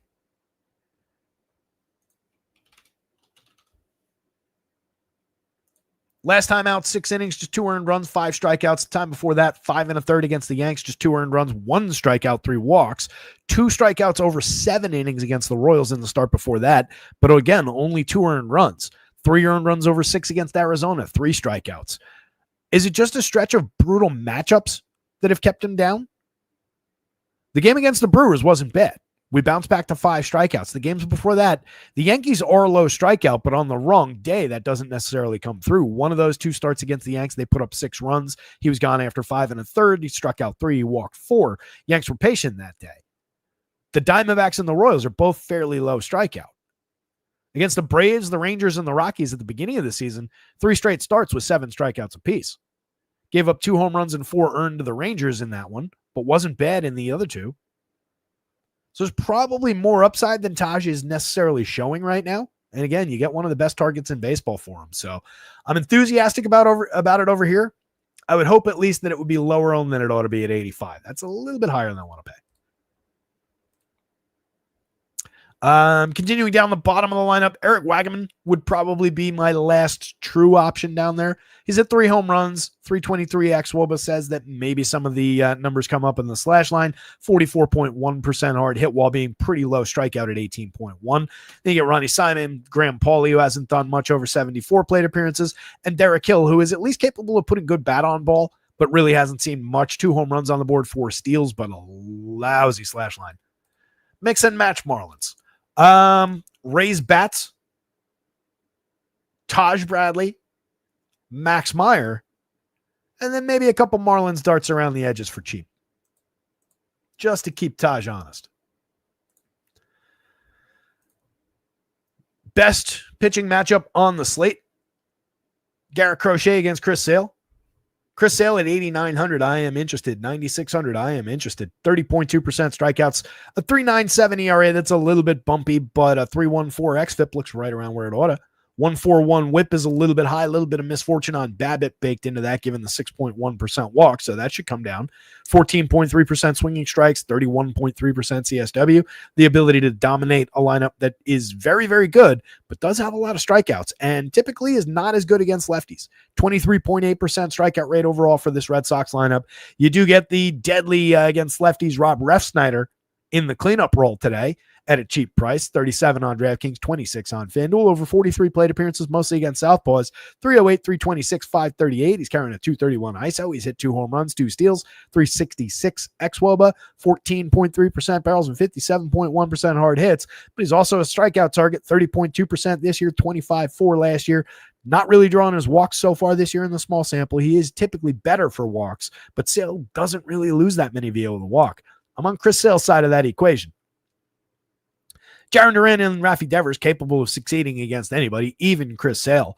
But if we're talking about lefties and other lefties, this is a guy who's on the other lefties list, the ones that you don't necessarily want to target, especially when Duran and Devers haven't really fully been themselves this year. Duran at 253, 298, 376, kind of concerning. 124 ISO, just a 306 xWOBA. Hasn't been the version of Jarren Duran by a long shot that we had all of last year with all those extra base hits and home runs and all that run creation. 84 WRC plus so far. Kudos to the Red Sox for keeping the faith and keeping them up at the top. That's growing in concern. More than 200 plate appearances now. Rafi at 278, 395, 473, but the 405 xWOBA, the ridiculous contact. Everything's gonna eventually normalize. 7 home runs on the board, not bad. A 195 ISO, not bad, but not where we want them, especially given the 17.6% barrels, the near 60% hard hits so far. Everything will be fine for Rafi. It is fine currently right now. 5,035, you're getting a little bit of a price clip, but it's not discounted. 55.38 for Alex Bregman from the right side. 314, 392, 589, carrying this team on his back. 11 home runs, 371 xWOBA. He's been tremendous. 11.5% barrels so far. It's really about the top four if we're going to the Red Sox, and then we're mixing and matching some Christian Campbell, the hot rookie around the edges. 246, 337, 408, a little bit of cooling there. 326 xWOBA, 5 home runs, 2 steals, but still at a 108 WRC plus. Mix and match piece given the cheap pricing. Taking reps at first base, apparently. Given the Tristan Casas injury, a lot of buzz about what the Red Sox might do there. It was funny. Somebody, I'm not sure who reported it first, put a rumor up about what the hell's the kid's name? Prospect from the Astros, who's currently leading the minors in home runs. His name escapes me. But somebody mentioned like, oh, he could be a solution in an under the radar trade. There was somebody wrote a spec article, and then like a day later, there were like 14 different articles. So, Shea Wickham. There were 14 different articles like, who might be an interesting target for the Red Sox? Oh, trade rumors are saying Red Sox might be looking at Shea Wickham. It was one dude wrote an article saying that it might be an interesting fit. It's amazing how these things get blown up like this in the modern media environment. But they've got in-house options, and Christian Campbell's apparently one of them. Kid's good. I don't know that we want to attack Chris Sale with him. Trevor Story, also good. 9.8% barrels, 48.2% hard hits over 177 plate appearances, has delivered 6 home runs. The 120 ISO is disappointing. The 291 xWOBA tells us that there's a lot of things to be concerned about. So we're just chasing quality of contact that has kind of already happened and already happened several years ago with this player, but it's in there. So if you're going to the Red Sox, if you're choosing to target Chris Sale, at least take a cheap righty shortstop in the mix. Nick Sogard, Carlos Narvaez, and Ceddanne Rafaela down lineup. Rafaela's shown some interesting indicators this season. The premium contact, most notably, way up over 150. Something to keep an eye on. Last year, he was mostly just good for counting stats, and that's kind of true this year so far as the output. But the 362 xWOBA, there could be more meat on the bone there. Carlos Narvaez and Sogard are just, again, mix and match pieces. Garrett Crochet's on the mound for the Red Sox. Everything I said about Chris Sale could also be said so far about Garrett Crochet. Tremendous start to his career as a starter over the last year and a half. Tremendous start to his Red Sox career with a 1.93 ERA, but a 3.13 xFIP. That's not bad. It's still spectacular, in fact. Competitive for Cy Young, even if that was his ERA, but it's notably higher than 1.93. Hasn't given up much power, hasn't given up much premium contact, plenty of strikeouts, few too many walks, but against this Braves team, that's not as big a consideration. They're a pretty free-swinging bunch. They don't draw a ton of walks. A couple hitters in the middle, maybe. Could be a very good day for Garrett Crochet, but you got to pay a tax for it. 10-6, 10-8. It's a good argument to be had back and forth. You want a lot of both of these two pitchers, I think, especially the way Vegas sees this game with both these two good offenses below 4 runs in a hitter-friendly park. But it's interesting which one you would want more given how they're priced. Neither guy entirely safe in these matchups either. Eli White from the top of the Braves, 37-25, just a bolt-on part for some correlated scoring. He's doing a good job. He's getting on base. He's created runs at a 16% better than average clip. He's even hit a couple homers. He's not a bad option, but he's not anybody to go out of your way for. And against Garrett Crochet, it's difficult to envision. Austin Riley, you want to prioritize if you're going to Braves with all his power upside for just $4,600. That is discounted, $3,200 on FanDuel. He hasn't been bad this year. 350 xWOBA with a 118 WRC plus. He's hit 8 home runs, 286, 334, 62. 16.5% barrels and 52.8% hard hits. Ozuna's giving you double-digit barrels and hard hits, 6 home runs, 264, 413, 436. The on-base continued to be spectacular, supported by the 411 xWOBA. The rest of the slash line, kind of disappointing for where we expect Marcell Ozuna, given what he was last year, given how he's been in Atlanta. I see a major surge coming in the what looks bad part of Marcell Ozuna's line, given everything he's doing under the covers. 20.1% strikeouts, 20.1% walks. Matty Olson drawing a 15.3% walks. The strikeouts are somewhat down. The walks are somewhat up. The contact is up and looks like where it was 2 years ago when he hit 52 home runs, I want to say, 50 plus. Olson is another player who should absolutely roar back to life. I really feel like this entire group, all of last year and so far this year, is just waiting on Ronnie Acuna to come back, and then they're going to be the Braves of old, and we're just going to get monster performance the rest of the way.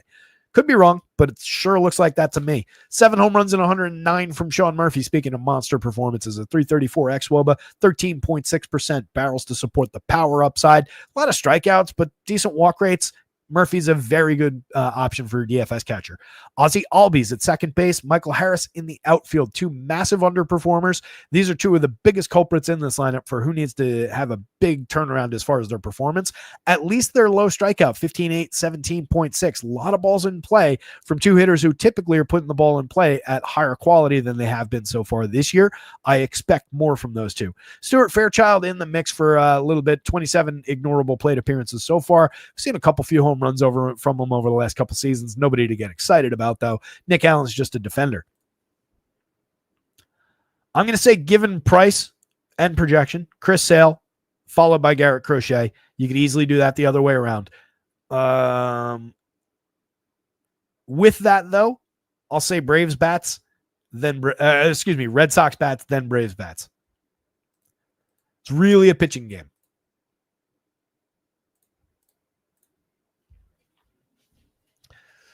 Andre Palante on DraftKings at 63 is loosely in the mix for another just punt spot.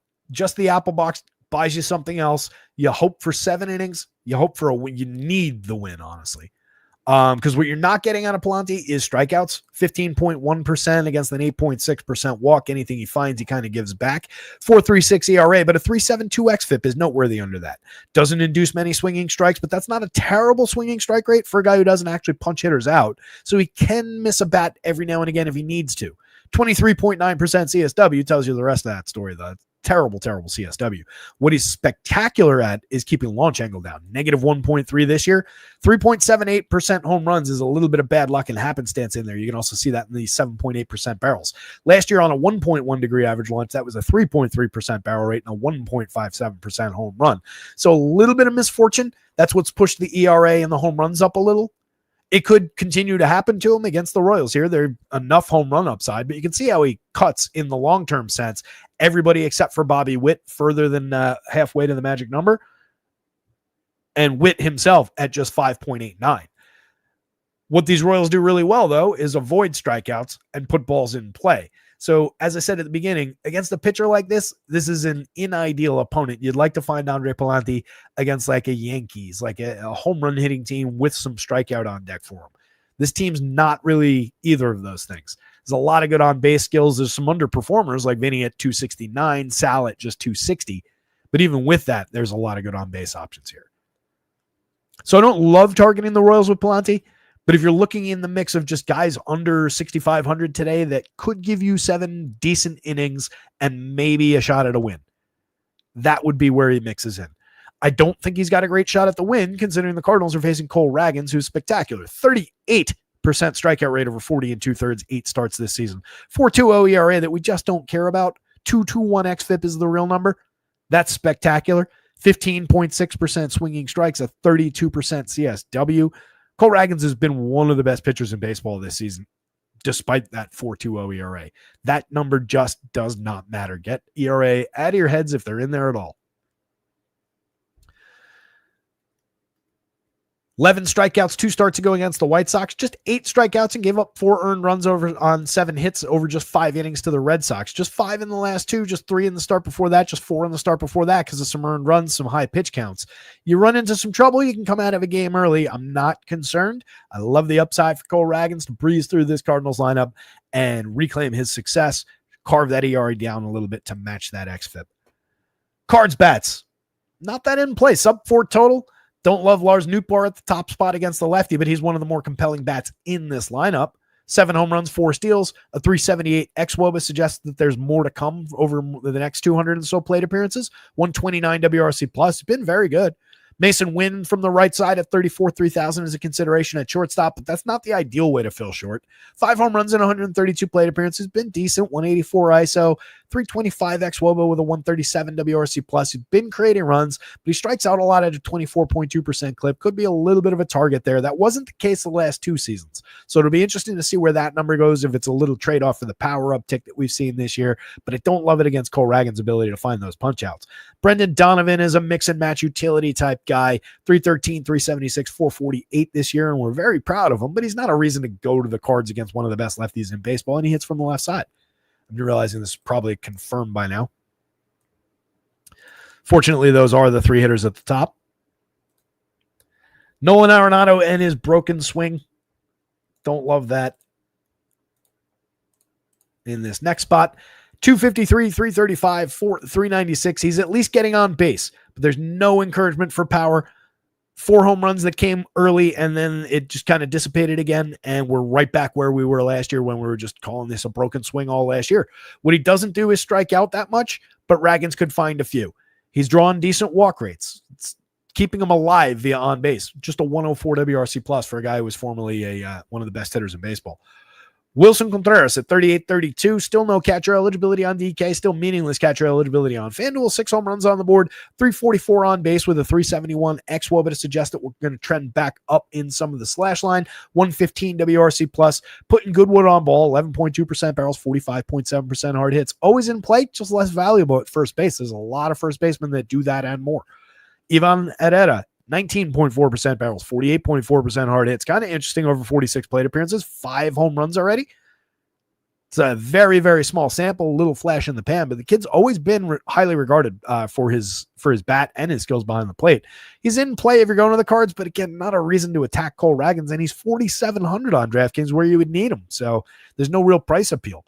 Pedro Pajes, a third catcher, technically. Well, second catcher eligible, third catcher in my mind.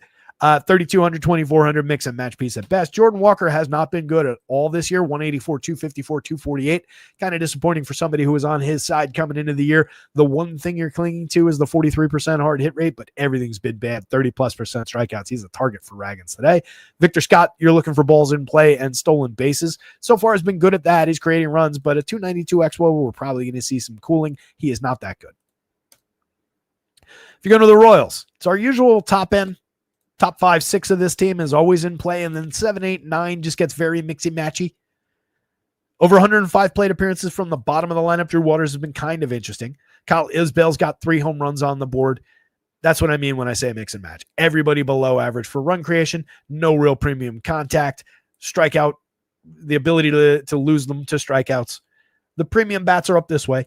India, with his ability to get on base, set the table for the guys that come behind him, and with the counting stats that should eventually arrive, given everything he's ever done in his entire career, we should see a few home runs and a few stolen bases eventually. Just a 90 WRC plus, despite getting on at a 339 clip on this team. Still the ideal guy to have in the leadoff role for this squad. Bobby Witt at just a 5.89 in the home run model. Again, maybe not the day to home run hunt with the Royals, which does diminish the quality of a DFS stack from time to time. If you're just looking for sequencing, that means they're probably more apt to be in the 5-6 run territory than the 10-12 run territory that's probably going to win a slate on a 12-gamer.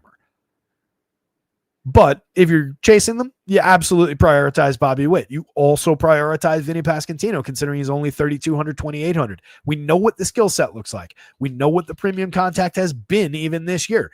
18.8% strikeouts is still coming down. 5.9% walks is still going up. 220, 269, 364. Just a 308 xWOBA it makes it difficult to justify even the things I'm saying. But we know who this hitter is. We've seen it too much over the last couple of years. It's going to be fine. Sal, everything is currently fine with Sal Perez.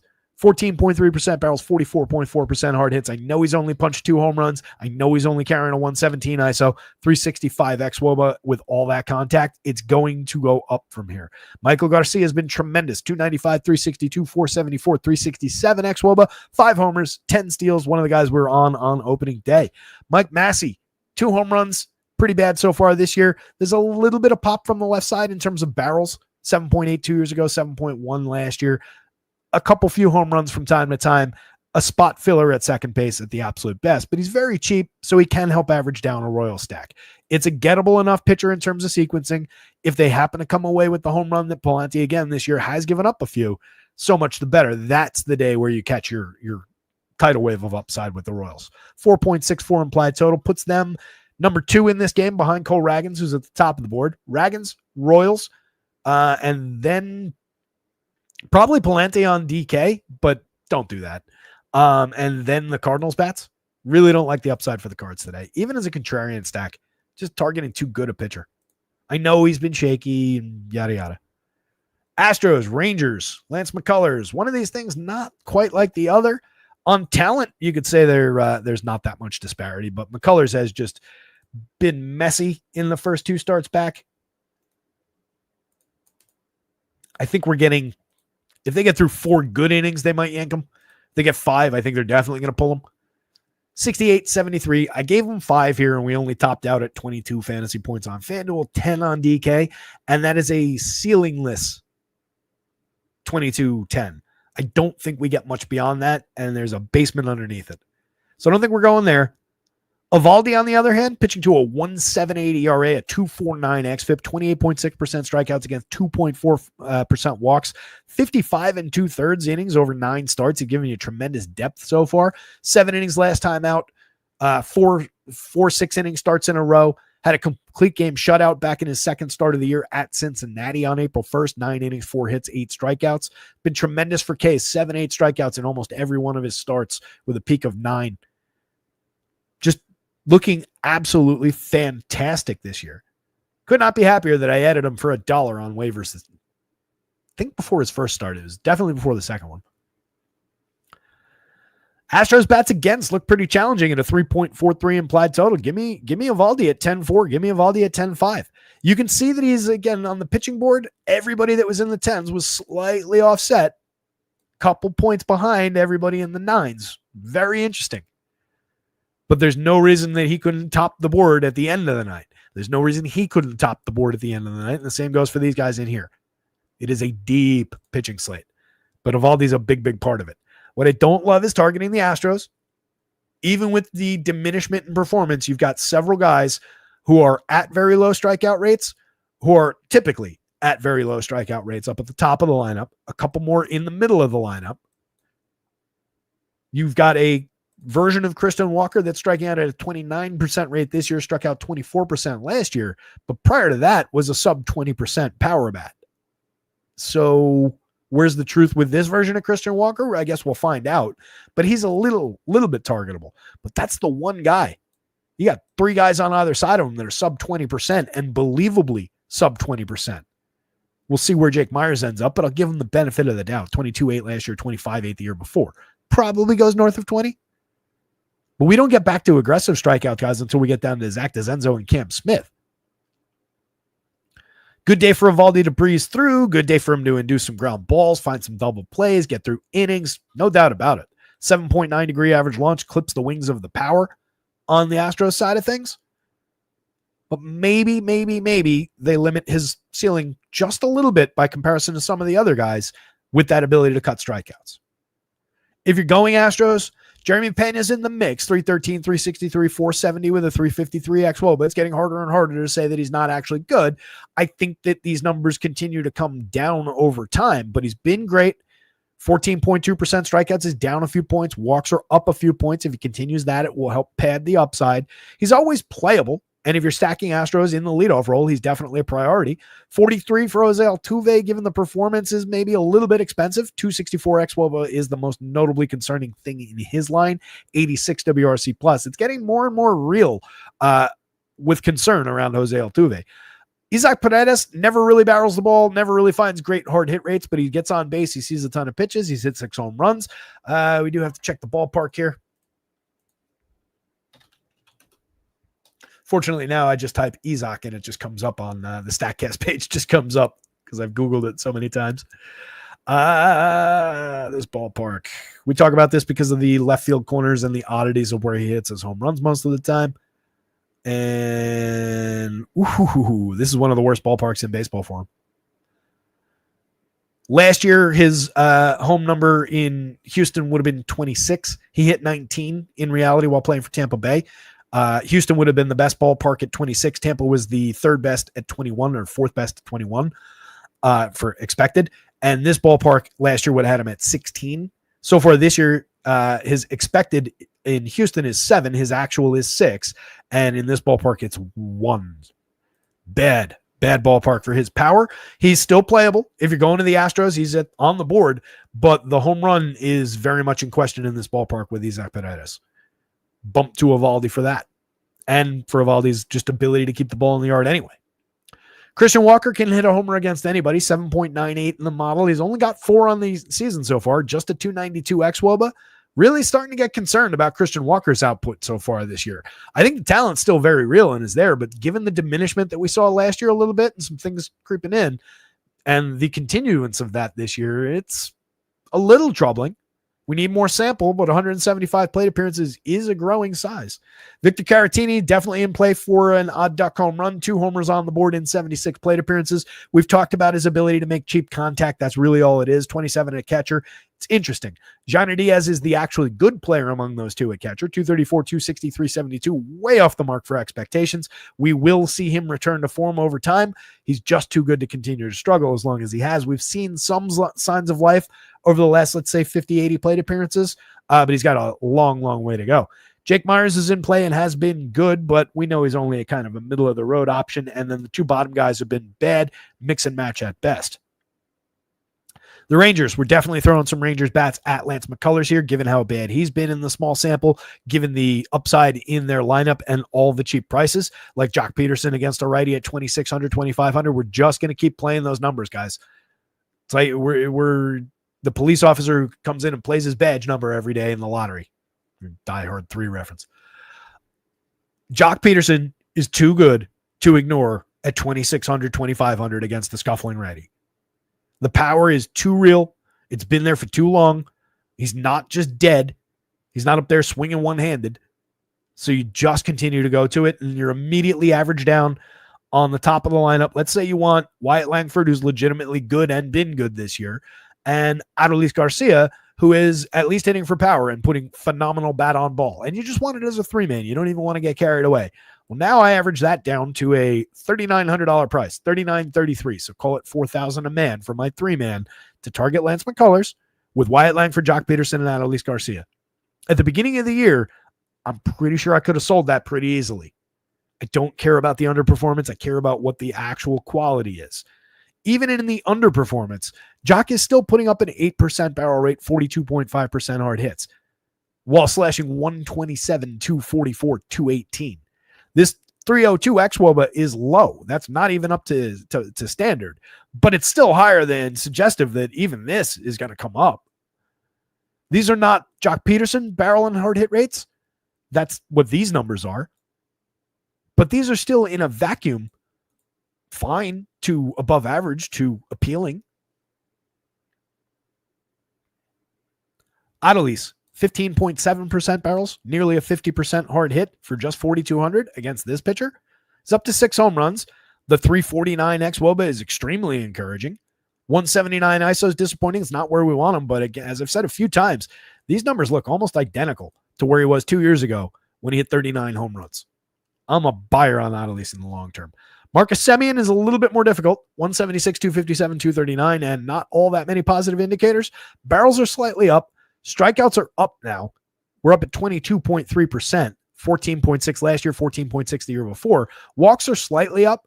I feel like maybe, given what the barrels are looking like, maybe he's trying to sell out for power now and ignore the low strikeout and, just kind of fade those strikeouts and hope he can come through for power. But it's getting really, really thin. At those prices, he's easy to put into a lineup. A lot of name recognition, a lot of pedigree there over the last 8 seasons or whatever it's been.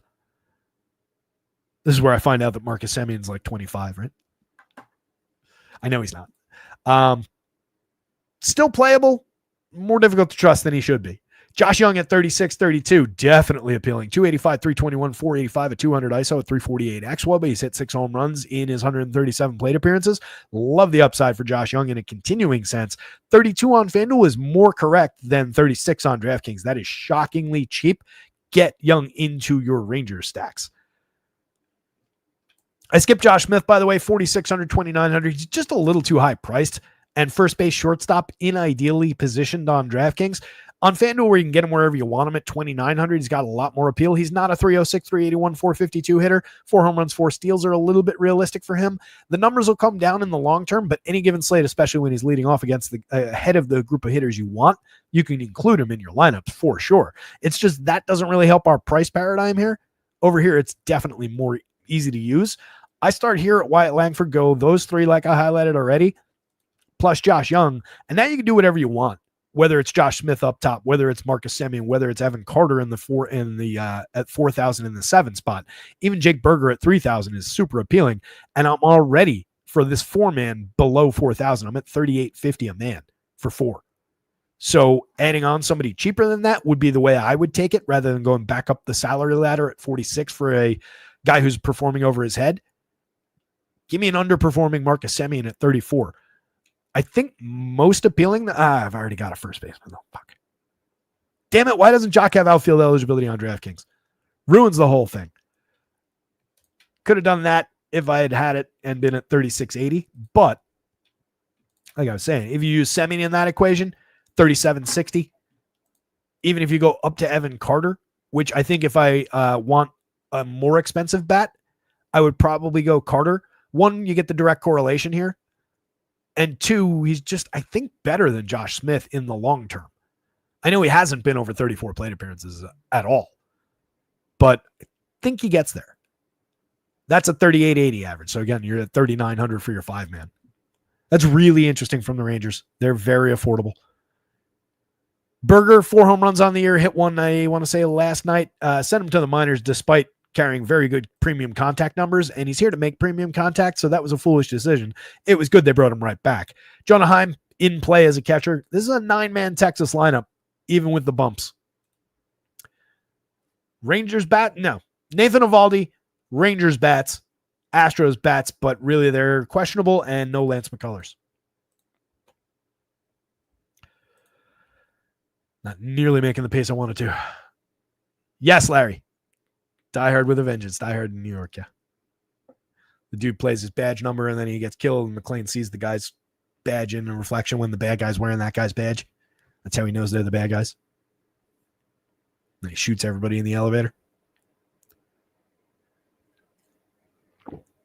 Oh, you were probably talking to Tango above it. I've Googled that solution so many goddamn times because I can never remember what the actual solution is. It makes sense what they arrive at, but I never remember exactly how it works with the pour it into this, pour it into that, dump it out of this. Yeah, that was a clever riddle, Simon says. Twins, Joe Ryan. Brewers, Chad Patrick. Patrick checking in at just 65 on DraftKings. He carries a 20.6% strikeout rate against 8% walks. He's got a higher xFIP at 4.42 than that 3.19 ERA that's kind of sparkling. Stuff plus, technically a little bit above average. Not a great swinging strike rate, a terrible CSW. Hasn't really been bad in terms of power, but there's a lot of fly balls with a lot of hard hit and a lot of exit velo in there. So that is just some happenstance. He's just been fortunate to miss the sweet spot on a couple of those and not have them travel over the wall. This could easily, on that kind of contact, be well above 4 and in a high danger spot.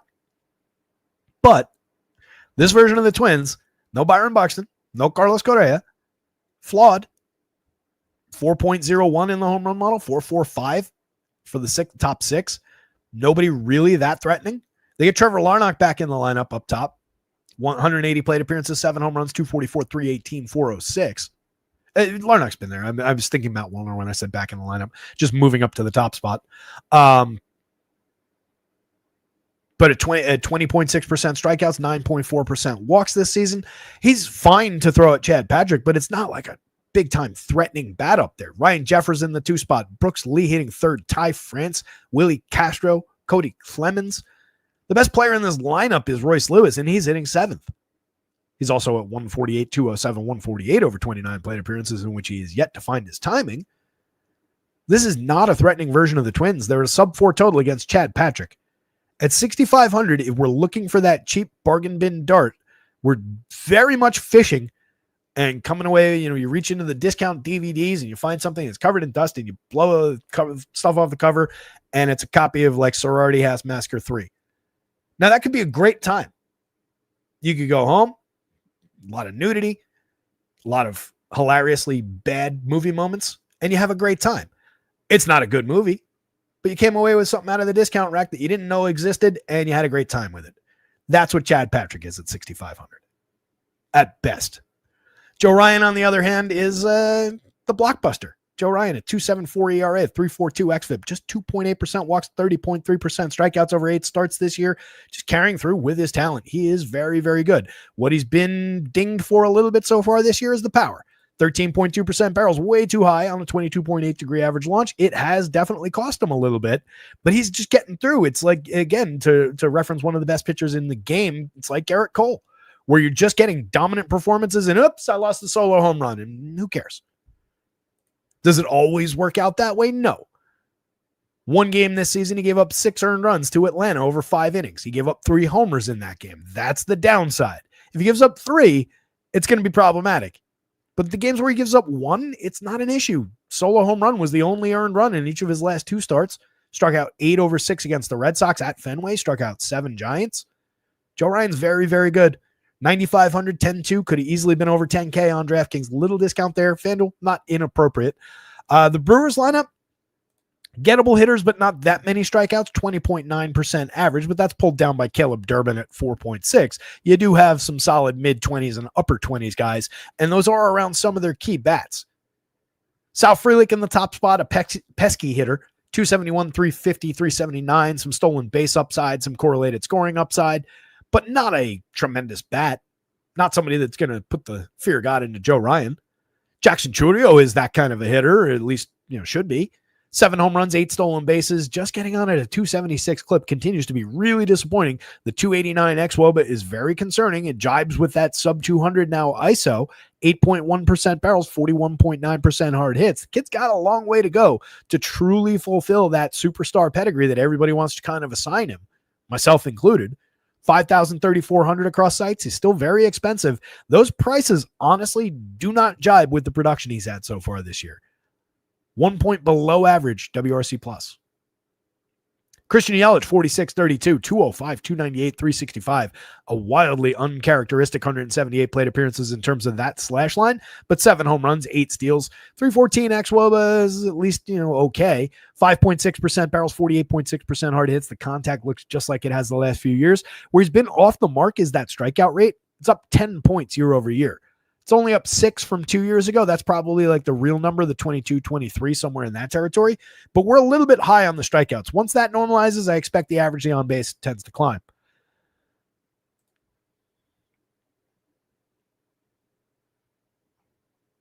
Oh, this lineup's not confirmed still. William Contreras, still catcher eligible, 4,200, 4 home runs on the board. Disappointing output so far this year. Just a 309 xWOBA. Disappointing bat on ball. The batted ball events have been way, way down over the last 2 years. 4.3% barrels and 40.5% hard hits versus 10 and 49 and 9.4 and 48.4 the last 2 seasons. That's a big dip.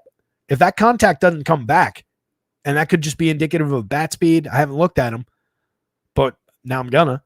That's kind of problematic. What he still has been is low strikeout, high walk. So he's getting on at a 347 clip. That's keeping him alive at just a 94 WRC plus. Without those walks, this would be really ugly right now. Bryce Turang, 289, 368, 368. Had a great start to the season. He's stolen 9 bases. He's getting on at a very good clip. He's got a 343 xWOBA to support the upside. Just kind of in the middle of the lineup. I don't love it at 47, 3,000. I'd rather fill the second base spot with somebody cheap, I think. Or have him up at the top where Sal Frelick is so that I get the direct correlation with the Chourio, Yelich, Contreras stretch. But Turang's always in play if you're going to the Brewers. Rhys Hoskins still getting great bat on ball out of him, 12.2% barrels. Sit 5 home runs, slashing 292, 396, 462, creating runs 40% better than average. Get some Rhys Hoskins into your Brewer stacks. He's just always cheap, always under-owned for the quality of his plate appearances and his batted ball events. 9.12 to be second on the team in the home run model today. Jake Bauers, mix and match. Andrew Monasterio and Caleb Durbin just present at the bottom of the projected lineup. If you are using the Twins to target Chad Patrick, it's not a crazy idea, but again, it's a diminished version of their lineup. But Larnach's a priority up top, given his premium contact from the left side. 7 home runs on the board, 329 xWOBA, creating runs 6% better than average. Jeffers would be a playable catcher. You're just kind of home run hunting for a $3,700 catcher who should see an uptick in plate appearances hitting second. He's only hit 2 on the season, but he's got a 343 xWOBA, decent contact. Brooks Lee, uncharacteristically high barrel rate, over 107 plate appearances, 4 home runs. Not bad in terms of the results, but you don't really want with a hitter like this to pay for past results that look like that are completely out of step with who he truly is. So until we see sustainability in that number over a longer stretch, I'm not really a big believer, and I don't love it hitting third. He is very cheap, though. As a spot filler in the infield, it's fine. Ty France, 10.9% barrels, 42.2% hard hits, decent slash line, but started the season hot and is kind of cooled directly to exactly who he's been over the last few years. I think this is the long-term version of Ty France. Willie Castro, when he's a mix and match guy from down here and he's sneaky, kind of interesting. In the heart of the lineup, he's just kind of underwhelming. He does fill a lot of positions. He's cheap, but he hasn't been good this year.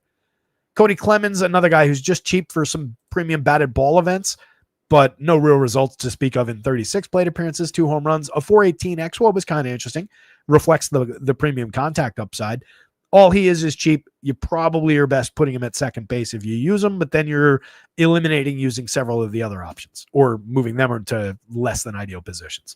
Royce Lewis at 4,000. Again, this is the best player in this lineup today. He just hasn't shown any of it this year. When he's healthy, when he's going right, he's tremendous. That is technically a cheap price to get him against a pitcher like this, but hitting 7th is less than ideal, and it's not a great stack today. Deshaun Kersey and Christian Vasquez mix and match parts down bottom of the lineup. Joe Ryan. And only Joe Ryan. Joe Ryan, followed by the Twins bats, followed by the Brewers bats, followed by Chad Patrick only on DraftKings in that order. Actually, you could even put Chad Patrick on DraftKings above the Brewers bats.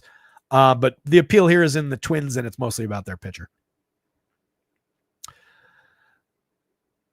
Corbin Burns, definitely in play today, regardless of the ballpark, the conditions that'll be working against him. The roof presumably open with a monster total at 6.20, a big run total overall.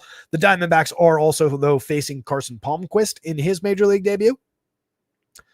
Palmquist, if you're not familiar, and I sure wasn't, 27 starts in the minors last year, mostly at AA, 18 of them in AA, 9 at AAA, but only 35 and a third pitched in those 9 starts at AAA. This is in the Rockies organization last year. Did pitch to a 29% strikeout rate, but walked 12.1% of AAA hitters. Pitched to a 3.98 ERA, but a 4.35 xFIP. Allowed a 115 home run per 9 that ticked up to 2.04 when he moved up. I believe that jump would be into the PCL, though, so you got to take that with a grain of salt. But strikeouts came down, walks went up, homers went up. 5.86 ERA versus 6.72 xFIP in the 9 AAA starts. I think the grander point is against this Diamondbacks team in this environment with a 6+ implied total that leads the slate, probably not the day to take shots on Carson Palmquist, and you can't use him anyway. He's just a target. 91 for Corbin Burns, 99 for Corbin Burns against the worst team in baseball when they're checking in at a sub-3 implied total, though. Super interesting. I don't really care about the numbers this year. 2.95 ERA, but a 4.18 xFIP. Yeah, that's glaring. 11.4% walks definitely stands out. Sub 20% strikeout rate definitely stands out. Hasn't been bad in terms of the contact. Stuff Plus is on his side for a return to form. He's at least above average. It's down like 16 points from where it was last year. 23.1% strikeouts against the 6.1% walk rate last year. Has been in decline over the last couple of seasons, but I don't think we're declined to this kind of territory. I think ultimately we're probably talking about a pitcher who works around here going forward. And this is a great get right spot for him. Could continue to scuffle. We'll see.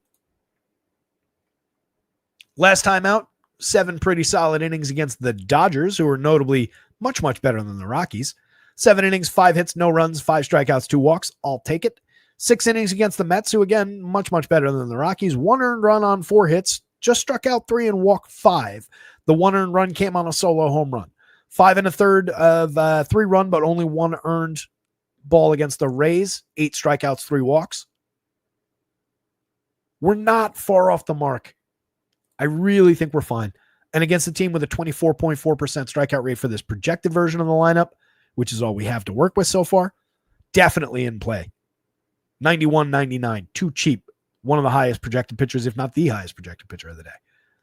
Rockies bats, not that appealing. There is a little bit of value there because everybody's super cheap. If you're going to the Rockies, you want to prioritize these 2 bats, Hunter Goodman and Michael Talia. 6.71 and 4.30 because it is difficult to hit home runs against Corbin Burns, but those are your 2 big-time power bats. Jordan Beck can give you a little bit in that department. He's hit 6 already this season, holding down a decent slash line at 257, 322, 514. A very, very good 257 ISO and 374 xWOBA. Over 121 plate appearances. He's been tremendous. A lot of premium bat on ball. That's what you focus on with this lineup. Again, it's around those power bats. The hard hit, the barrels, that's what you want to buy.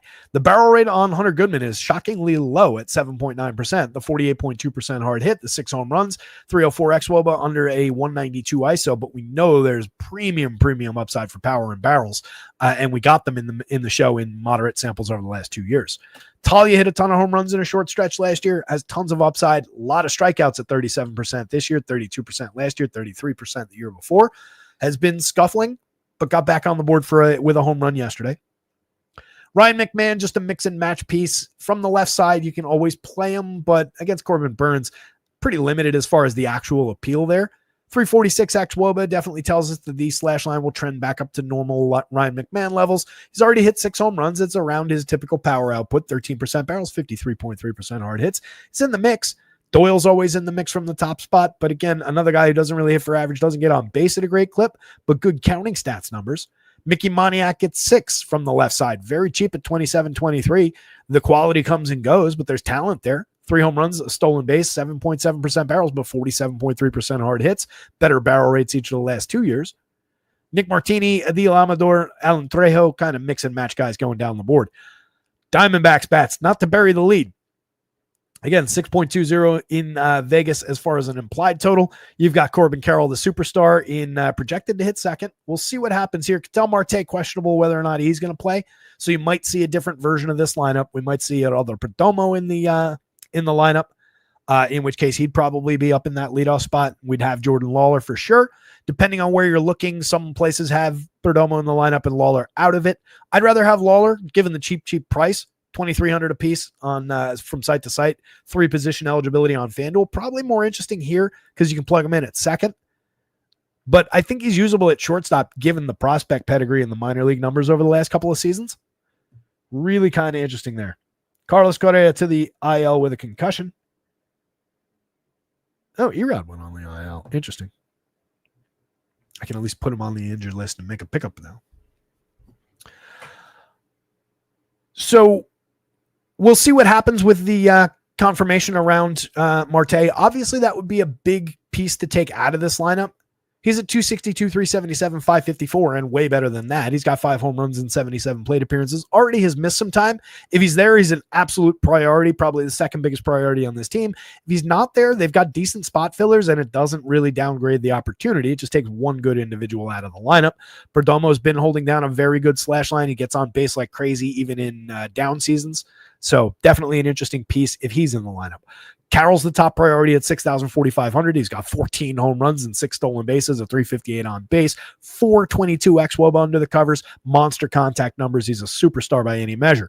Randall Grichuk at 24-27 against a lefty, against a rookie lefty, against this kid. Definitely can get some Randall Grichuk. Honestly, wherever he's hitting. If he's hitting third, though, that's ideal.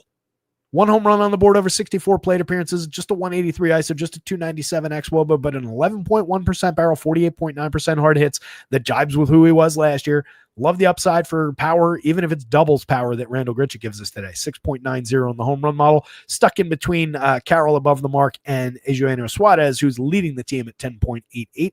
He's hit 13 on the year. All he does is hit for power. 379 xWOBA underneath the 299 ISO, the 122 WRC plus.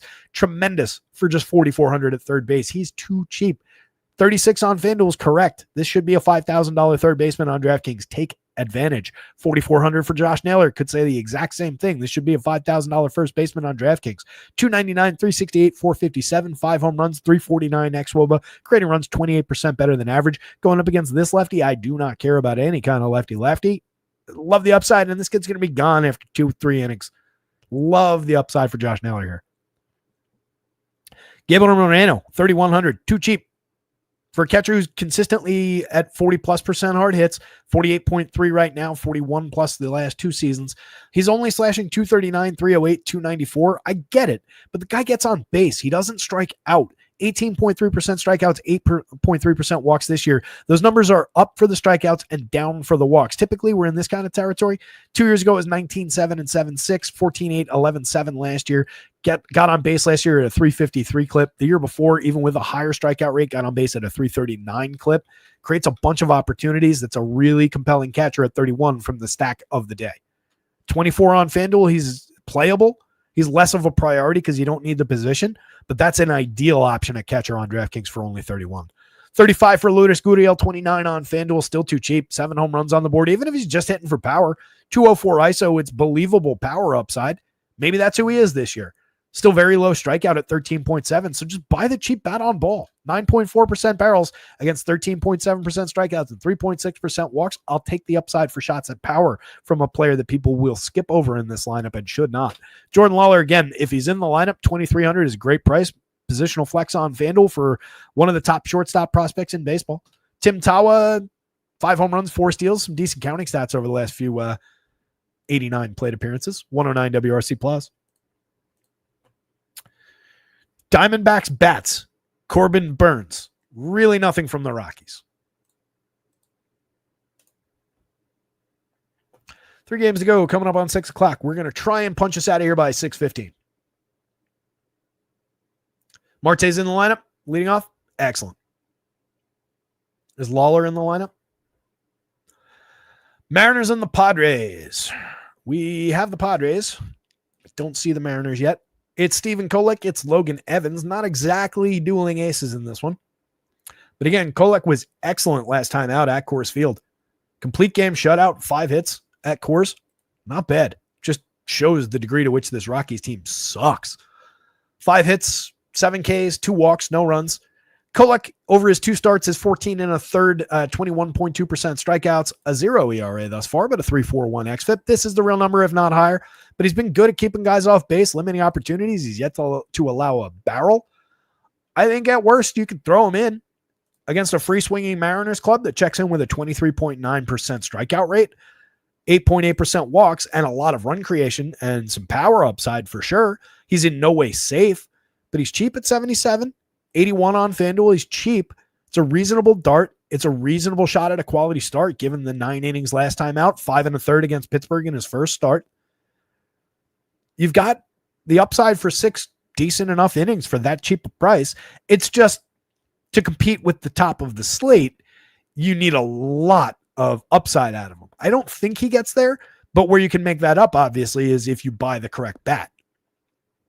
So you're probably getting a substandard performance in terms of the true ceiling of many of the pitchers on the slate, but you do get the opportunity to buy that big hitter that can give you 20 plus points and really close that gap for you really quickly. And then you're off on your own in a different territory than a lot of other people who are building for this slate. So I think that puts them at least on the board. But the Mariners are better maybe than we were giving them credit for at the beginning of the year. They're definitely still high strikeout.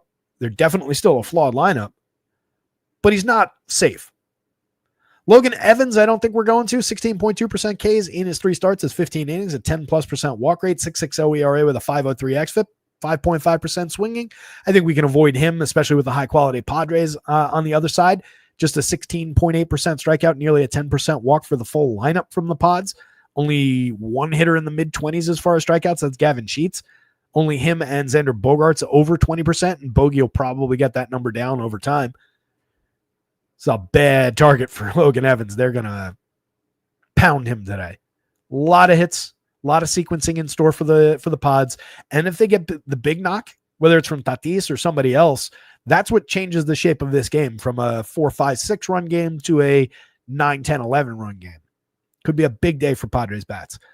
Tatis, 59, 41, 308, 383, 560 so far this year, a 430 xWOBA, suggesting there's even more to come. 11 homers, 8 steals, 163 WRC plus. At any price, get Tatis into your Padres stacks. Playable as a superstar one-off and a little bit cheaper than a couple of the other absolute superstars on this slate. Luis Ariz for 45-28 against this hitter could easily go 5 for 5, or against this pitcher rather, easily could be a 5 for 5 type day with a couple of runs scored. That's what you're looking for out of Ariz, the correlated scoring ability, little bit of bat on ball, 16.9% hard hits is exactly who he is, 0 barrels, but 1.9% strikeouts. You're just buying those balls in play. Manny Machado surging 340, 410, 490. What a season so far out of Manny. 3 home runs and 7 steals, just a 150 ISO, but a 427 xWOBA with loads and loads of premium contact. The power and the extra base hits and the home runs will come. He's been tremendous. Jackson Merrill, a star, 6,100, 4,000, another priority bat in this lineup. Over 73 plate appearances after missing some time. He's got 4 home runs, slashing 412, 438, 676, a 211 WRC plus so far. Monster bat. Bogey is cheap at 3,800, 3,000. I'm still a believer. 3 home runs. He's hit a few of them over his last handful of plate appearances. Hopefully a little bit of an uptick in the power department, the batted ball events. He's getting on at a 331 clip, which is encouraging. He's stolen 6 bases. 310 xWOBA, 125 ISO, a 98 WRC plus. Believe me, I can see the flaws, but I'm a believer. I think there's upside. At least he's cheap at the pricing. You know I love putting him at second base on FanDuel for 3,000. 38 is even cheaper on DraftKings, so it's no problem at short. Sheets, mix and match quality for a little bit of homer hunting. 290, 341, 468. Probably not going to last, but the power's real. 5 home runs in 135 plate appearances. Cronenworth giving you some quality over 71. That's kind of exactly who he is. That on base is going to come way, way down, but he'll hit you the occasional home run. He'll get involved for correlated scoring. He's a mix and match, like mix and match plus. I need a better term for that. There's a guy between like the guys you actually want and the mix and match types, and that's who Jay Cronenworth is. Maybe it's just Cronenworth. Elias Diaz, Brandon Lockridge are definitely mix and match quality. Diaz is giving you a little bit of on base, a little bit of run creation so far this year, few home runs. Lockridge will steal you a bag, but doesn't get on base enough to do so. JP Crawford at the top of the Mariners lineup. If you're going over there, he's a priority. He's getting on at a 378 clip, looking a lot like the guy from 2 years ago who got on at 380, created a bunch of runs, 126 WRC plus, stolen a couple bases, 3 home runs on the board. Definitely a priority Mariners bat. Jorge Polanco, Julio Rodriguez, Cal Raleigh, Randy Arozarena are your power core. That's definitely where you want to live if you're home run hunting against Kolek here. Polanco's got 10 already this season, a 333 ISO, a 437 xWOBA, 16.8% barrels, 52.6% hard hits. Monster comeback for Polanco over 119 plate appearances. We'll see if he can keep it up, but so far it looks very, very real, and the xWOBA suggests that he's actually kind of underperformed the contact. Julio, just a difficult start, another challenging start for him, but there's some positive indicators, at least in the 365 xWOBA. The contact doesn't look too shabby. Strikeouts are technically down while walks are technically up a little bit. So just a little difficult to see so far. Cal Raleigh, monster power bat, 22.2% homers, 44.4% hard hits, 13 home runs on the board, a 307 ISO. Ridiculous premium contact and power. Definitely some strikeouts, but Kolek, not exactly a premium strikeout option. Arozarena, good bat on ball so far this year, 9.6 and 51-1. He's hit 5 home runs, 385 on base so far, 374 xWOBA to support the upside from more. Pretty cheap for 4,400, 34. FanDuel is correct at 34. 44 on DraftKings, a little bit light. Rowdy Tellez is really starting to encourage this team to consider giving their premium first baseman from the minor leagues, who is on my team, Tyler Locklear. Another shot at first base here. Kid's raking in the minors, and Rowdy, outside of the 6 home runs, pretty challenging so far on the show. 187, 242, 418, drawing a 5.1% walk against 28% strikeouts. At least the batted ball events have been good, but he's not giving you a lot at first base. Leody Taveras, mix and match outfielder. Dylan Moore has been decent over 102 plate appearances. We've seen stretches like this out of Dylan Moore. He can give you a lot of quality, gives you some barrels, 7 home runs on the board, 286, 343, 538. Very much in play from late in the lineup, but 4,500 is an uncomfortably high price. 3,000 is getting up there for Dylan Moore. He's better when he's cheaper. Ben Williamson, 3,000, 2,500 is holding down third base pretty effectively for this team, but not giving you much at the plate so far. We'll see where that goes. Not a priority bat. This goes Padres bats. Stephen Kolek darts. Mariners bats. No Logan Evans, thank you very much.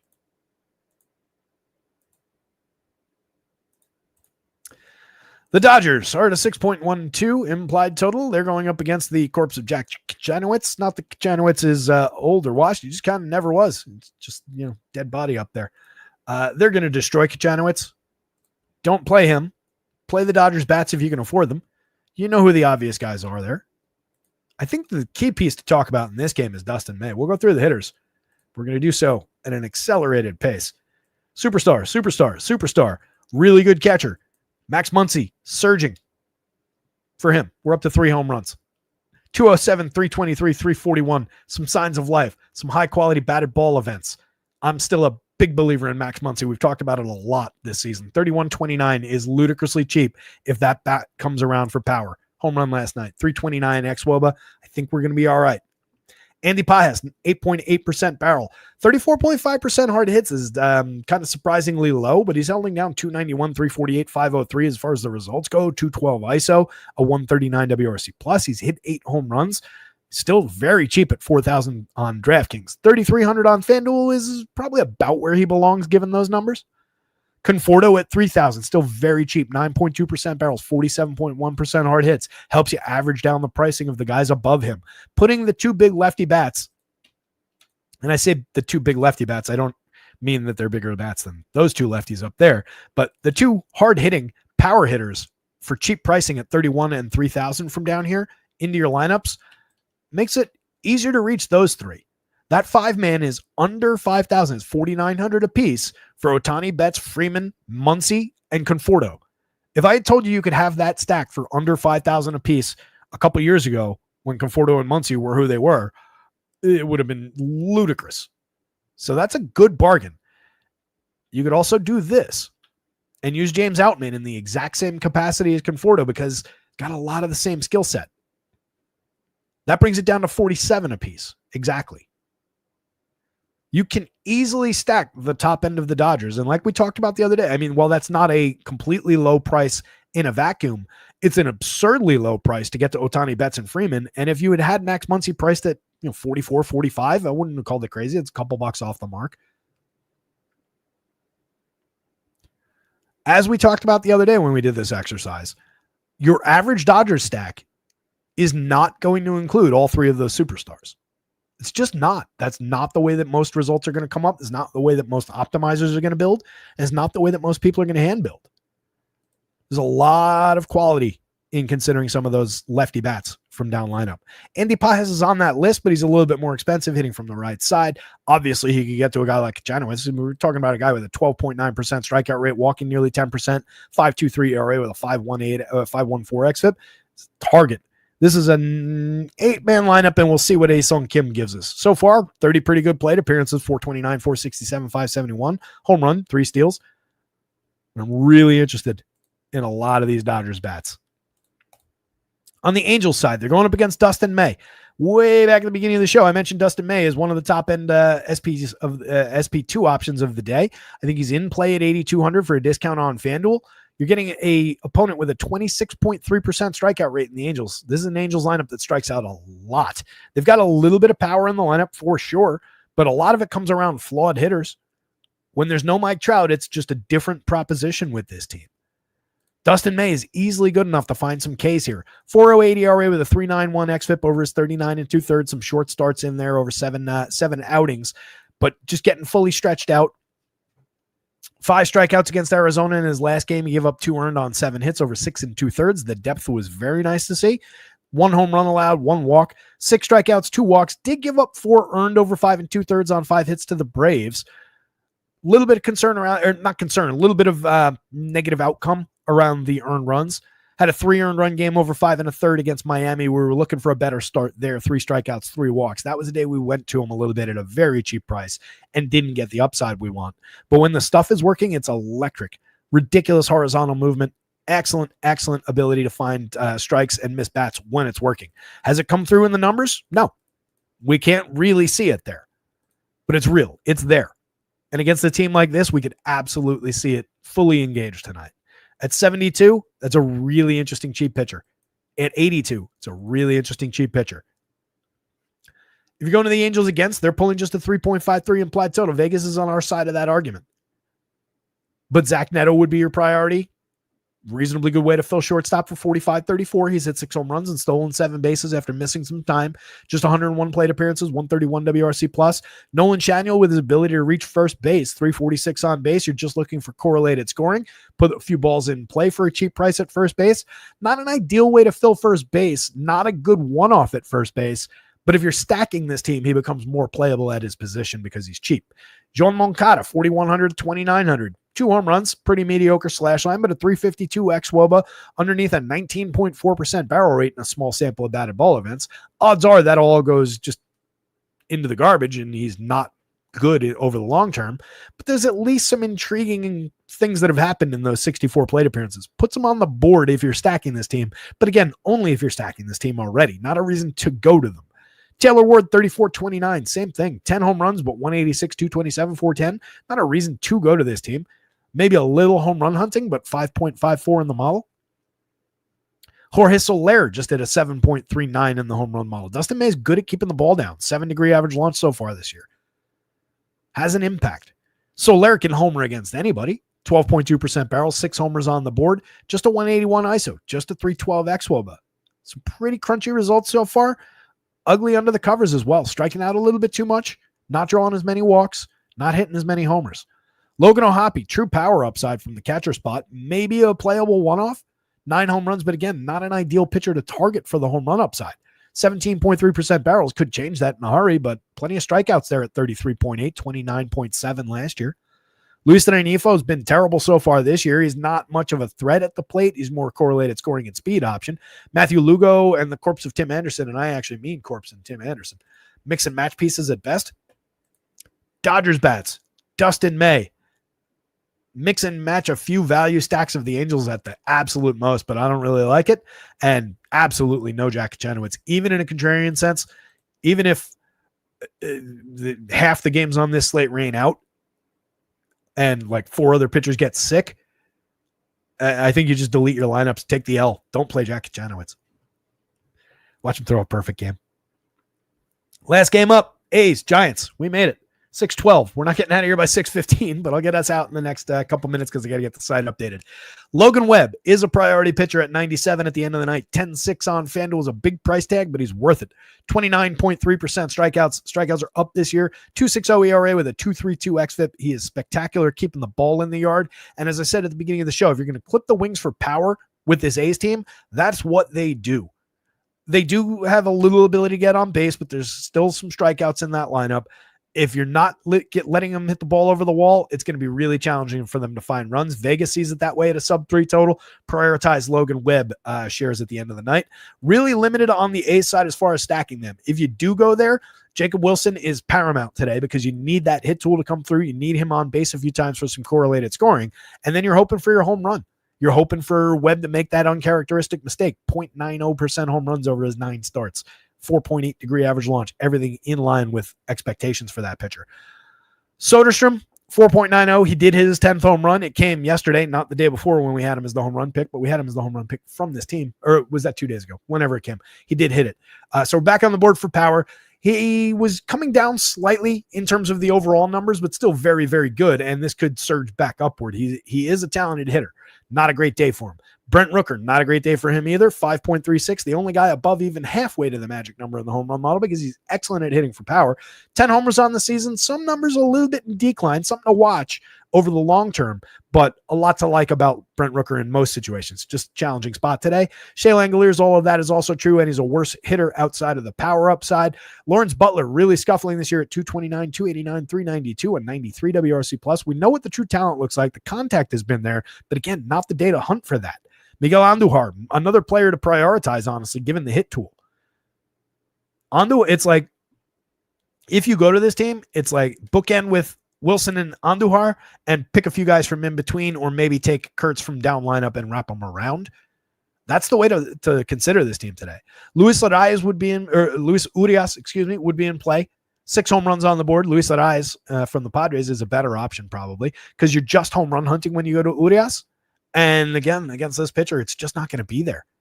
JJ Bleday, again, another guy, you just kind of want a little bit of lefty pop. He's at 6 home runs, 182 ISO. It's just a 288 xWOBA. He's not good. He's just occasionally hits home runs. Kurtz is supposed to be good, is supposed to give us a lot of lefty pop, but against this pitcher, when he's striking out at a 38.6% clip, when it took him forever to hit his first home run and find his first barrel, I'm on the Logan Webb side. JP Sears in the mix, 7,400, 8,800. Striking out hitters at a 19.9% clip, 3.9% walks. That's not nothing as a strikeout to walk ratio. The 4.20 xFIP is the real number between that and his sparkling 2.80 ERA. The 8.4% swinging, the 27.7 on the CSW, all realistic numbers. He's broken off stretches like this in the past. Some stretches like this where he's even better for strikeouts. I wouldn't discount the ability for the lefty to find some Ks here. This lineup strikes out at a 21.9% clip. But what they can throw at him is some premium right-handed power, some premium right-handed swings. Elliot Ramos from the right side, 13.6% barrel, 7 home runs on the year. Pretty good slash line, 133 WRC+. Matt Chapman from the right side, one of our favorite swings in the league, 8 home runs, 357 xWOBA, 194 ISO. Monster premium contact option. Willy Adames, monster premium contact, scuffling overall, 225, 306, 370, but those numbers are trending upward. 5 home runs on the season now. Wilmer Flores against any lefty. Over the years, you're getting plenty of premium contact out of Wilmer. He's hit 7 home runs. He's better. He's more than just a platoon option. He's somewhere caught in between being actually day-to-day good and being a very good platoon option. 3,700, 3,000 on DraftKings, still priced like that platoon guy. You can always get to some Wilmer Flores when he's that cheap, and against the lefty who can give up some power, definitely in play if you're going to the Giants. This is very much a both-sided situation with this team and that pitcher. Luis Matos in the mix for cheap shares, given a little bit of ability to put bat on ball. 3 home runs over 64 plate appearances, a 183 ISO, but a 289 xWOBA. A lot of growing pains still with this hitter, but he's very cheap in the outfield. Patty Bailey at 25 hasn't given you anything this year. Hit a few home runs in years past. David Villar against the lefty is kind of interesting. Does put good bat on ball against lefties. Last year, over 37 plate appearances was a mess. 2 years ago, over 140. I guess it was back in 2022, and I'm not going to take the time to open that. There were some home runs there in a small sample against lefties. Christian Koss hasn't given us much in 64 plate appearances. Not Tyler Fitz at the bottom of the lineup, but not nothing either. 1 home run, 241, 302, 293. It's mostly nothing. Prioritize Logan Webb, and then really not that much else, but it's probably Webb, cheap darts of JP Sears, and really that only applies on DraftKings at 88. He's just too expensive on FanDuel. I don't think that works as well, but on DraftKings. So Webb, Sears on DraftKings, Giants bats, and really the A's are difficult to envision seeing succeeding. 617, not terrible. I got to get the site updated. That takes 5 minutes at most. So bear with me. A lot of lineups were confirmed when we started the show. Most of the rest are in. This is your pitching board one last time. Love how these guys are cheaper than these guys. I like this tier of quality for mid-board cheap kind of pitchers. As we discussed at the beginning of the show, these are your priority pitchers, and they're all in play. Any combination of any 2 of those guys is at worst functional today. You can combine any 2 of these guys. You can combine any 2 of those guys if you can figure out how to afford it. Certainly any 2 of those guys. You can combine any 2 of these guys with one another. There's enough there among those pitchers that you could get there with those guys. You do need some of these guys up here to succeed and not have their projected days, excuse me. But there's nothing that says these guys don't fit together also. Where you get into a lot of question marks is below that. I do think a few darts of Chad Patrick for 65 from the bargain bin is viable. 74 for JP Sears, we just talked about, viable. 77 more expensive for Kolek, but viable. Bowden Francis, I really don't want to tangle with because I really like the upside for Detroit, and he's just been a mess so far this year. Kate Povich, I like the upside for the Nationals. Really don't want to tangle with. Don't think we get innings here. These guys are all just bad, except Andre Palante might give you those $6,300, 7 clean innings, 2-run ball, 3 strikeouts, and thank you very much. And you maybe got to win, but St. Louis needs to get Kansas City to really make that work, and I think that's where that falls off. Home run pick of the day was from the Tigers. It was Riley Green. Love the upside for the Tigers bats. And that's where we're going to end. I got to get out of here. Let me just say my goodbyes. You guys absolutely rock out there. Hit the like button. Subscribe to the channel. Ken Woodhouse asks, who would I like between Gore and Webb? Kenny, I forget where you play. Give me Webb. Even with Gore at cheaper pricing on both sites. Gun to my head option, do or die kind of a thing. I think I take Webb just for his ability to check that Oakland power, and that makes between the 2 lineups, Oakland the weaker opponent. There's already an argument to be made that in a vacuum, they're a weaker opponent, but if I could take the home runs away, they definitely are. Not that Gore's bad. That's a great option against the Orioles. And if that salary savings makes a difference to you, just go with Gore. Don't worry about it. Equivalent options at worst, honestly. But again, the gun to my head choice would probably be Webb, but it's very, very close. It's good comparison to make at the end of the show. Let me get out of here, you guys. You rock. Good luck out there tonight. Somebody go win something. Have great weekends. Share the results when you win. Going to the Yankee game tomorrow, but it's in the early afternoon. Everything will be up on the site. Looks like it's going to be a 7 p.m. slate. You'll get full projections and content through the weekend. We'll be back for live shows on Monday. Check out acemind.io. Check out rotoscouts.com, where everything's under $1 a day for access to baseball, hockey, and basketball right now. Football when it comes back, yada, yada. Goodbye.